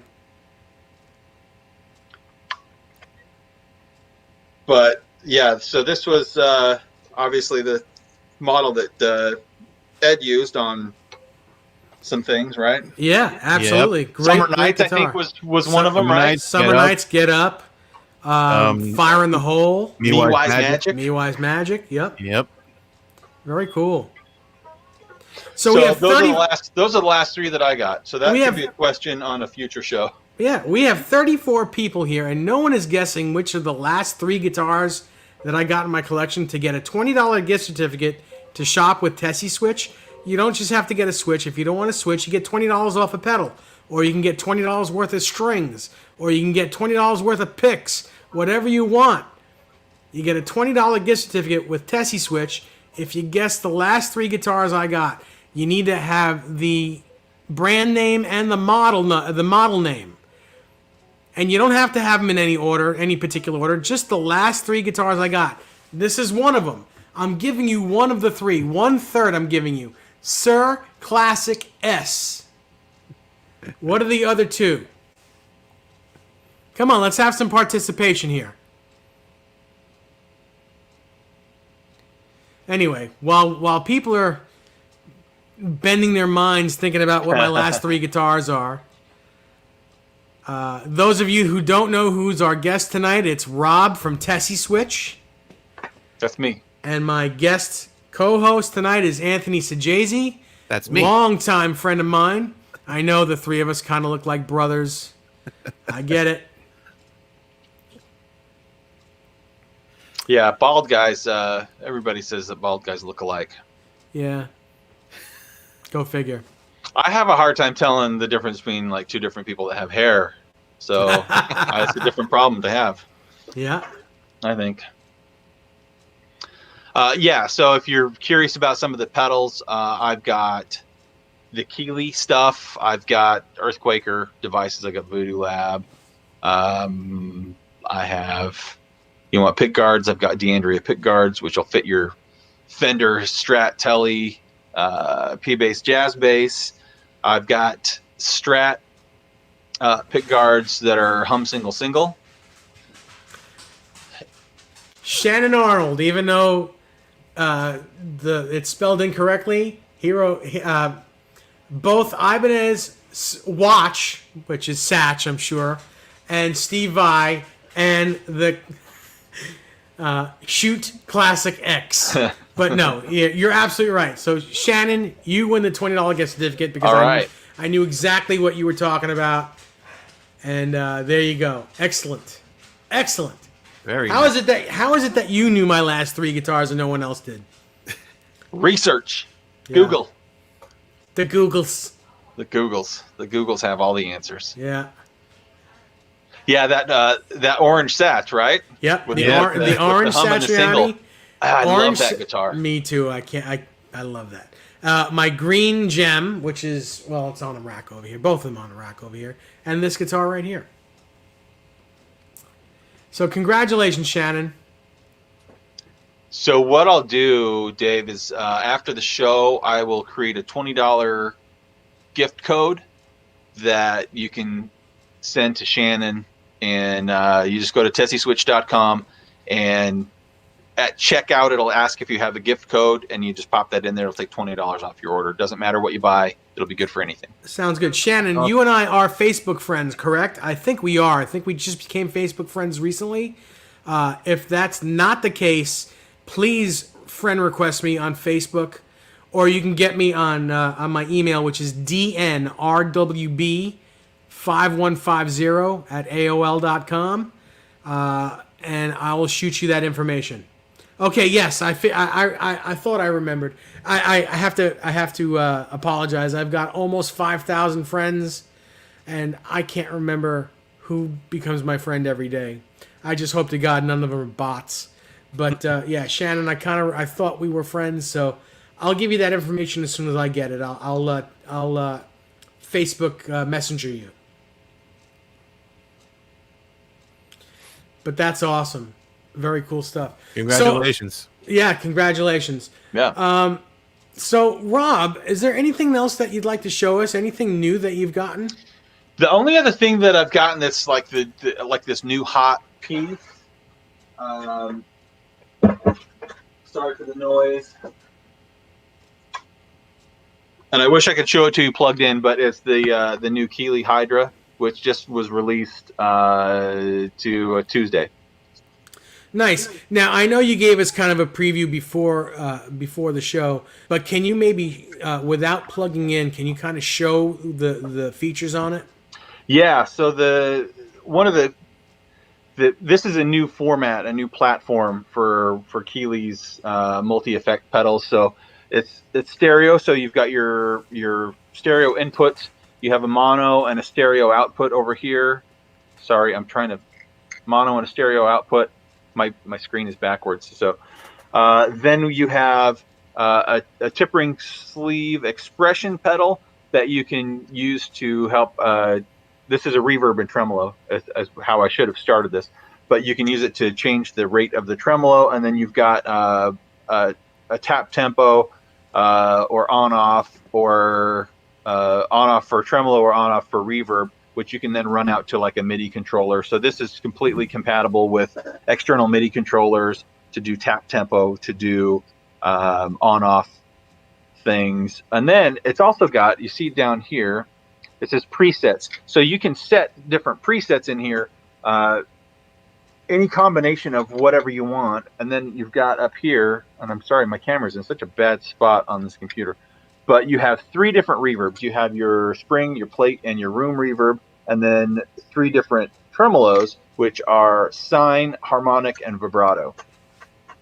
So you can have them both running at the same time. You can run them separately. You can change the order of effects internally in the pedal simply by, I think you hold them both down for a couple of seconds, and then you double click on one of them, whichever one you want first. So you can have reverbed tremolo or tremoloed reverb, depending on, what your how you would want it to run. Absolutely. Yeah. That's incredible. I've never seen so much packed into that form factor in a pedal before. Just the inputs, outputs, and the knobs. I don't think there's anything that does this in the. Honestly, I think the only thing that gets close is like the Chase Bliss stuff, because you've got on the back, you've got like 900 dip switches that do different things. But I think before the Echoes came out, earlier in the year or late last year, but before the Echoes came out, the Keeley stuff that did this was twice the size, right? Mm-hmm. Like the Dark Side or the Tone works the workstation format, Mm-hmm. which I think they're getting away from, because they've discontinued a lot of it. Wow. So to switch between your reverbs and your tremolos, you've got this little toggle switch, and it's not just a 3-way toggle switch. It clicks back. So every time you click it, it just moves to the next one. That's great. So just clicking it moves the reverbs. Then this color knob here, which basically changes the tone of the reverb or of the tremolo. So just like a tone knob, but it's also a button. So wow. Can you hear? Can you Yeah, sure. see it moving? So you press this down, and then you pull the toggle switch again, and now you're changing your vibratos. That's great. So you can use any vibrato and any reverb in any order that you want. You don't have to it's not just the one that corresponds with the light. So you can set your one reverb, and then you can set a different vibrato or tremolo in there.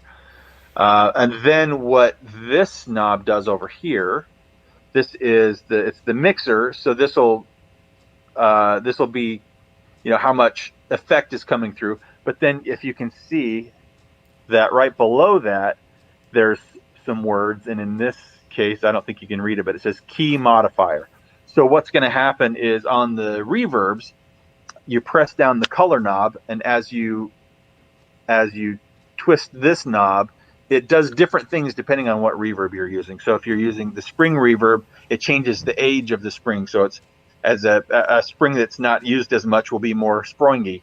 A spring that has been used a lot and has kind of lost some of its elasticity, maybe, that's going to be less harsh of a bounce in the reverb. That's great. What a great pedal. Yeah, right. When you get to the plate reverb, it adds that shimmer effect, so that like it starts cascading up octaves as the reverb decays. And then on the room, it changes the size of the room, so you can go anywhere from a tiny room to a big hall, just by pressing down this and then adjusting this knob. That's an amazing amount of versatility in a small form factor. Oh, I can't believe how many jacks are on it. Yeah, it's a lot. Yeah. One other thing I didn't mention to you guys when we were looking at it earlier is that the reverb has an infinite sustain function on it. So, and I've seen it on other pedals, but it seems to be executed a little bit differently from pedal to pedal.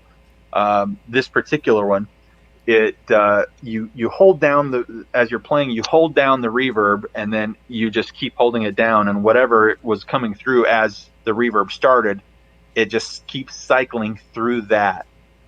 Yeah, that's cool. It's like a feedback. It's like a feedback. Nice. Kind of. Yes, and no, but yeah, that's a good way to describe it. But then your signal that comes through, like think about the freeze pedal, the Electro-Harmonix freeze pedal. It does that where you like play an A chord and then you hit the pedal and you hold it down, and it's just going to keep that A chord cycling through, like a tiny little half-second loop or whatever it is, and it'll just do that until you let the pedal go. The problem that I have with the freeze pedal is that it doesn't allow for any other effect to come through. And other pedals that I've seen, other reverb pedals that I've seen that have this sustain effect to it, as soon as you sustain it, that's what's using up all the processing for the reverb, and so no matter what else you play, you're not getting any of that reverb. This one, it's still affected. You still get the reverb. You still get the tremolo if it's on, coming through the pedal. So all of your effects are still in place. It's just that now you're holding whatever was happening for that little tiny loop that just keeps playing over and over until you let the pedal go. Sure, absolutely. So yeah, it's a powerful little pedal. It's very cool. If I think I did I recorded a little video the other day. I just need to look at it and make sure that it's not stupid, but I'll probably put that up on my page in the next few days. That's great. Yeah. Awesome. Any other pedals you'd like to give us, show us a little bit? Do you have anything else there that's? I mean, it's all interesting stuff, but anything that you want to talk about? I go through a lot of different pedals, and I think I mentioned to you, I've got King of Tone pedals in stock right now. Used ones, but I've got King of Tone pedals that do, some of them have the high gain option, some of them don't. I think yours does. Mine has right? a high gain. Yeah, mine has. A high gain. I've got one of them that has a toggle switch on it, so you can actually toggle. You can do it internally, and you and I talked about this at one point, Dave. But internally, there's these little dip switches that you can flip to get either an overdrive, a distortion, or a boost out of. Yeah, basically, each switch corresponds with more compression, really. Right. And then, but they're all internal. So if you want to change it, you got to take the pedal off your board. You got to open it up. This one actually has a toggle switch on the face so that you can make that switch from the top of the pedal. I've got some other cool Analog Man. I've got a kind of a cool fuzz that I'm going to do. Oh, sorry. I'm going to do a video on some different fuzz pedals. What's that? Oh, the Sunface. That thing is supposed to be amazing. The Sunface is really it's a fuzz face circuit, right? Yeah. So the fuzz face is a cool pedal because that's that historical, the Hendrix fuzz from like Woodstock. If you want that's this. But there's Analog Man has made this same circuit but with different transistors. So the transistor is what gives it that fuzz. And then what they do is they mark the face of the pedal with what transistor is in there. So the NKT, and then there's a red dot. So the red dot NKT is a lower gain fuzz, and it's going to have that. It's a new old stock transistor from when they built this. I think this one was a 2003, maybe. I don't know. I'd have to open it up to look at it again. But the one that I think is the most sought after is the White Dot NKT. Mm-hmm. And it's got a very distinct tone, and I think that's the one where you would equate that the most with like the Jimi Hendrix. But they also use like a BC 108, which, if you know, the BC 108 is what made the Rat sound the way a Rat sounds. Right. You can get you go to the Analog Man website, and there's literally 20 different transistor options, and they've done a good job of describing what each one of these transistors is how it's going to affect the tone. How, as guitar players, we just have this funny way of trying to describe our tone with words that don't mean anything to anyone but guitar players. True. If I told my mom that I wanted my guitar to sound shimmery, she would go, "What does that mean? You want me to put some chiffon on it?" Shimmery's kind of like this. Most people, that when you're not a musician, and it's even some musicians, I've had people try to tell me how they want their guitar to sound, and they use words that no other guitar player uses. So, but yeah, so they've done a good job of describing with words the different kind of transistor options and what they do. But the NKT is special because it's new old stock, and they will make these when they find some. Right. Otherwise, you're kind of stuck with like a BC 108. I think is a popular one. But then the other thing that this does, which is cool, is it has what they call the sundial, and the sundial it's different from, so you have your volume and then your fuzz amount, right? Yeah. And then this like is a normal this fuzz face. Yeah, like a normal fuzz face, but this adds a tone control, and it has a little centered detent, so you know when it's flat. Is that for sale, or is that one of your? This is for sale, yes. And how much is that? I'm gonna ballpark it. I'd have to look, but $380. Okay. Yeah. So, and I'm gonna be doing I'm hoping I'll have time tomorrow actually to film it. I started a little series on my YouTube channel, so you guys want to click over to Tesi Switch at some point and check it out. But 5 pedals is what I call it. So there's the one that I've done so far is 5 different tube screamer circuits, where I compared a Joyo Vintage Overdrive, which you can buy for $30, an Ibanez TS7, which is the old tone lock. Do I have it sitting right here in front of me? The gray silver box. Yeah, the gray silver box with the push buttons. You know what I have is a DS7 with the form factor, but this is the distortion, not the tube screamer. But the cool thing about these is you got the knobs that pop in there, and so once you set it and forget it. It's a Showtime oven. So I did the TS7, and then I did a TS9, which was a reissue from the 90s, and then I did a TS9 DX, which is fairly a little more modern, made in Taiwan, I think, and then I did the Earthquaker Devices plumes, and I did individual sessions, a couple of minutes with each pedal, and then I did a little bit of a comparison, so you can really hear how does the Joyo pedal for $30 compare to the TS9 for you buy used them for $70, and is it worth the money? They're both pedals that I'm selling, but there's and some people want the Ibanez, and honestly, if you ever plan on reselling it, the Ibanez is definitely going to be worth more. Then how does the TS9 meet up with the TS9 Deluxe? The TS9 Deluxe, and it's a good video, and I go through all the different settings on the Deluxe. And for me, I play with all these pedals, but I don't ever just go pedal, hardly ever. So for me to sit down and actually run one pedal into the next and compare them, and then sometimes I'm hitting two different pedals with 1 foot at a time to go A B A B, so you can really hear the difference in the two pedals. It's fun to have a reaction, an immediate reaction to what those differences are. That is cool. Be sure to check that out. One of the things that I'll spoil it a little bit, but one of the things that really kind of floored me on the TS9 Deluxe was when it's got 4 modes on it, and I'm looking to see if I have it easily accessible up here.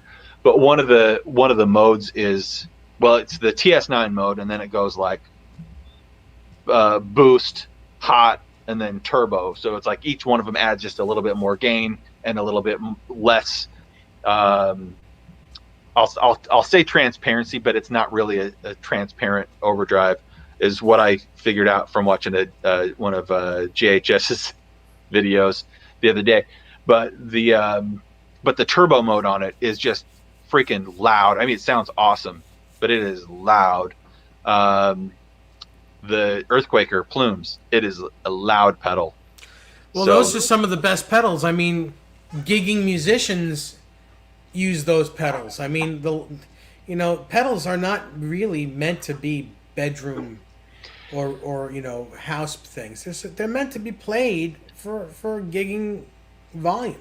Well, and what's the purpose? Are you recording? Are you, is this a live thing? Do you want to just, and we've all had that pedal where we just listen to it and we go, yeah, it sounds awesome, but man, it's like it's blowing my eardrums out. And I have one of those too.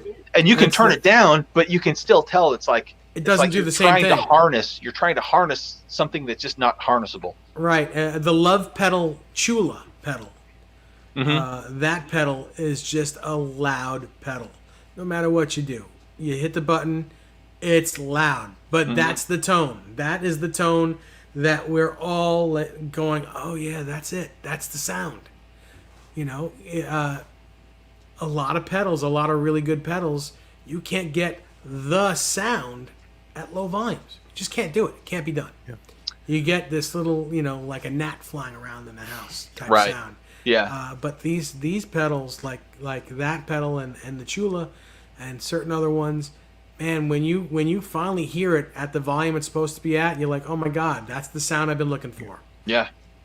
Yeah, 100%. And that's that TS9 DX. It is probably one of the best sounds I've heard when you kick it up into that turbo mode. I mean, it, and I didn't have, I've running it through a PV Classic 30 when I do my demos, because it's loud enough for inside my house without like shaking the drywall off of my boards. But you got to be responsible somewhat, right? Yep. Well, but it did like exactly what I thought I would want it to. And I actually have that pedal, but with a Keeley mod, right? Oh, yeah. Look at that. Yeah, very cool. So this is another goofy one where, and I think I need to replace the switch, the foot switch in it, because it's not always switching when you want it to. And what was the Keeley mod? Explain to people the name of the company. It's called Tesi Switch. Mm-hmm. I think you can. Oh no, I have them. In fact, I just replaced the foot switch in this today. Oh, your full drive. Very nice. Yeah. Very cool. Bozique, have a good night. We'll see you soon. Thanks for watching. Yeah, thanks for stopping in and hanging out with us. But yeah, so what the Keeley mod does is Keeley has developed 3 or 4 mods for the Tube Screamer. There's what they call the Plus mod, which is basically just a little bit more gain. There's one called I think this might be the Pro mod in here, because this when you can switch this toggle, and it goes from almost like a stock, but with basically a Keeley Plus mod on each one of these. But then it changes what each one of these settings is when you flip the toggle. Okay. So it's almost like every Keeley mod in one pedal. That's cool. I'd have to do a little bit more research on it to be able to speak more intelligently about So it. that's the TS9 Plus. Is that what that's This called? it's the TX turbo? the TS9 DX. Oh, DX. Yeah. Uh-huh. And this one I think is It's made a in Taiwan. I Maxon. I think this one is a Maxon one. But I honestly, once you start having them modded by Keeley or JHS or Analog Man or Mammoth or whoever else is going to do the mod, the things that they do is they'll find a few of the resistors and they'll just replace the value of the resistor, and you can always tell because the stock Ibanez resistors have kind of a brown coating or a tan coating that go all the way down to the circuit board, and the ones that have been replaced don't have that. In this instance, they also put true bypass switching on there, and then the toggle. So depending on what the mod is, but I've found a lot of different mods that they sound different, but they all sound great. There's one pedal that I've had in my hands and I sold it, but it was the JHS Bonsai. Very good pedal. That pedal is ridiculous. It basically has like every popular TS9 mod. Yeah, it's a great one tube pedal. screamer. Yep. Yeah. That's cool. And each one of them, I mean, they've got the Keeley mods in there. They've got GHS mods in there. They've got, they've done it in a way where they've collaborated with, the boutique pedal market is full of guys who just like each other. Yeah, they work together. They share ideas. They have a lot of fun. And, I love watching the JHS videos on YouTube because he talks about everything. He doesn't care. He has a good time. He loves pedals, and he's got a ton of knowledge and he loves to share it. Robert Keeley's the same way, but and really like once you get to the point where you're modding pedals and you've graduated from modding pedals to building your own circuits, I think there's a level of expertise there. I mean, I'm never gonna have that, but these guys they're just filled with awesome information. Sure. Very cool. I'm going to ask you a question on the air. Forgive me if you say no and you don't have it. But do you have a Vemoram Janray? No. Okay. I don't. Right. What does it do? It's another type of overdrive. It has a little bit less mid-range bump. Okay. Just a great overdrive, kind of natural. You have to hear it. But I've been looking for one that's not $500. They're just expensive. Another expensive. Well, that's the thing. I mean, it's just it just takes diligence and patience in most cases. Whatever you think something's going for on Reverb, if a price looks too low, just make sure that it's not too good to be true, because there's definitely a lot of people out there that will sell pedals with inaccurate descriptions. Bait and switch. Yeah. Well, I said maybe not even that, but like I bought something off of eBay where I got it and I had to replace the little actuator switch inside. It was an Ibanez pedal, and then the guy sends me an email and says, "Hey, can you give me positive feedback?" I said, I'm not going to give you negative feedback because I don't think that he did it on purpose. But he sold me a pedal that needed to have a part replaced, so I had to go buy a part and then I had to do the work and. So no, you're not getting positive feedback. So yeah, and you know what? I really what I thought was, all right, I'm going to give this guy an opportunity to maybe offer me a discount. Yeah, because there's some things that he could have done. Back. He did offer to take it back, but there are some things. $15. Send like $15. Sure, because it's like a $3 switch, and then whatever time it takes me to pull the thing apart, and it's not that hard of a job. Yeah. But if you know what you're doing, it doesn't take that long. Oh my God, I'm so sorry. I sent you something that wasn't working correctly. Let me take care of that for you. Let me at least take care of the part and some of the labor. He seemed embarrassed that he sent me a broken pedal, and he said he'd take it back, but that was kind of the end of it. And I don't know. And I've got a box full of pedals that I've gotten that are broken, that I need to either fix something or maybe I just will never be able to fix it.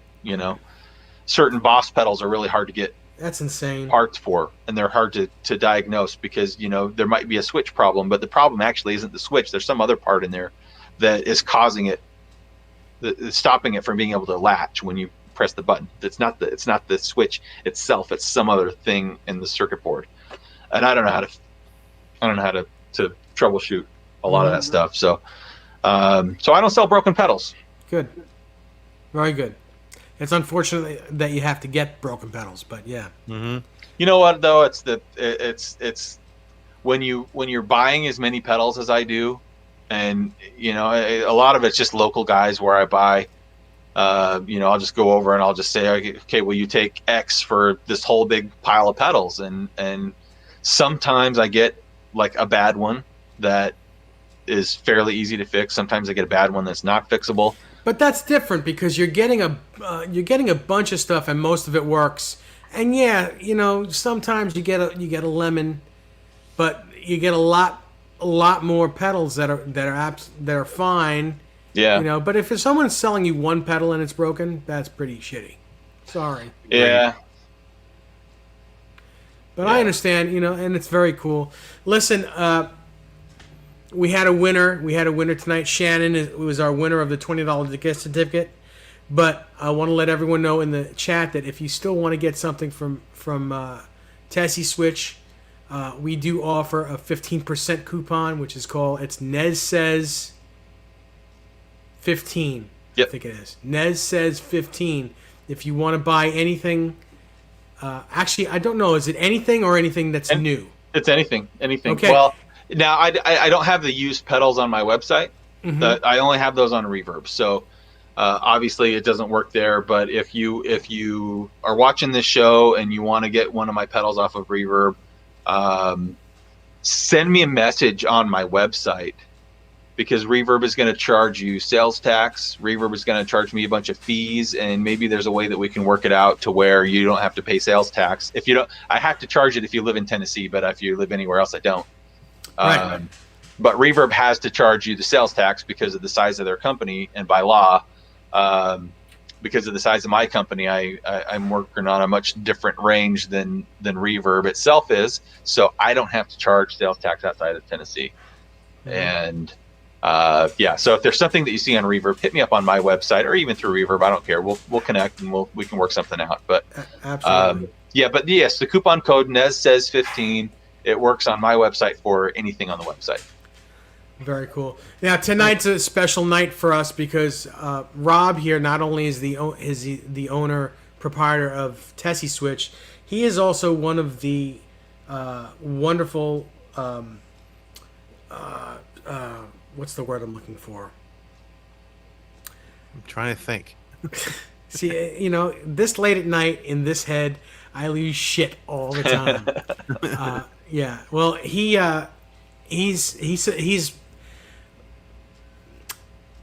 helps this show out a lot. He supports the show. He's a supporter of the show.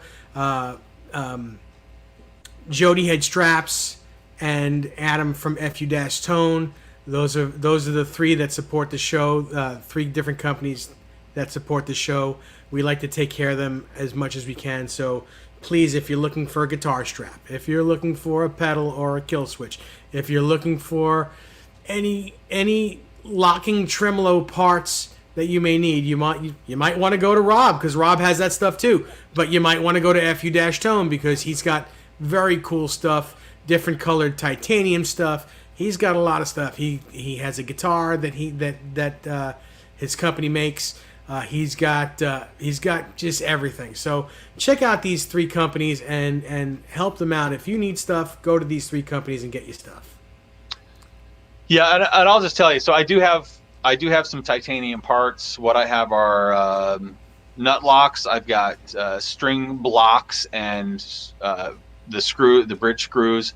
I have neck screws, and going up on my website in the next couple of days is going to be a titanium neck plate with screws. My stuff is pretty vanilla. If you just want a piece of, it's not expensive and it's not fancy, but it is solid titanium. It's Works. Excellent.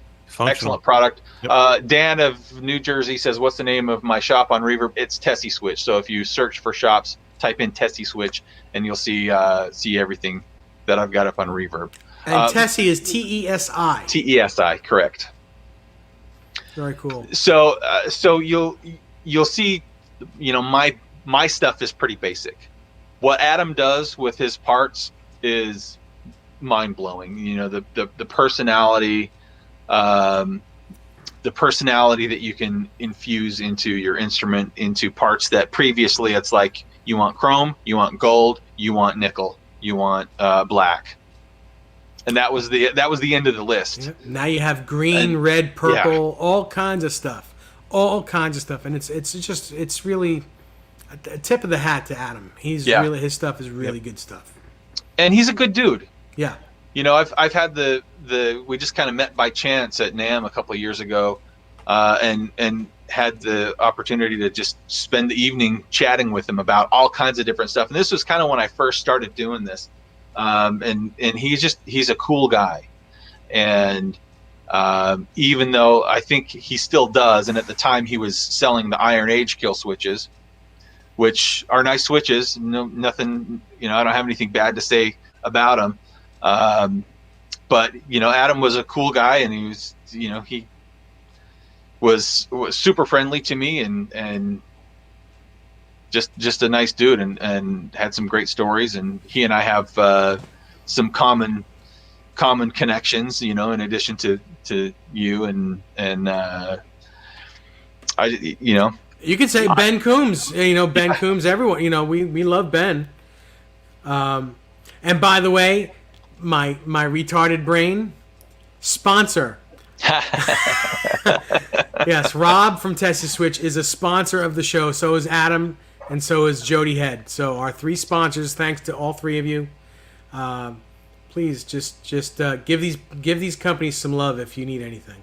Yes, and if there's something you're looking for that I don't have that you think I should, let me know, because I'm always looking for new things. I'm always looking to add value to what I do. Yeah. And ideally, I'd love to be a one-stop shop, and I would love to, and I love talking about guitars, and I love helping people out. So let's make it happen. Absolutely. And just as a side note, and I hope Ben and Amanda don't kill me for this, but our condolences to the loss of their mom today. Yeah, absolutely. Very sorry. Our deepest sympathies go out to your family. And on that note, unfortunately, it's not a nice note, but Rob, thank you so much for joining us tonight. Yeah, thank you so much for having me. We'll have you on again. Anthony, thank you so much for joining me as a co-host. You're always happy to be here, man. Thank you for having me. You're just a rock. Great guy. Great guy. Likewise, my friend. Likewise. And one of my closest friends. Thank you so much. Check us out next week. What is next week? The 3rd? No, that's not the 3rd. What is next week is Thanksgiving week. We may not be on next week, so forgive me. I didn't think anyone would want to see a show on Thanksgiving. I didn't plan anything. Maybe we'll come on, but we're not going to have a guest. The following week, which is December 3rd, Larry Mitchell will be here, and we'll be doing a record release party for his 2 new EPs. Awesome. And that will be a lot of fun. That will be. Cool. All right. So, everyone, have a great week. Have a great Thanksgiving. And we will see you really soon. Guys, stay with me, and I'll talk to you after the show. Bye-bye, everybody. Be safe. Bye. Have a good night.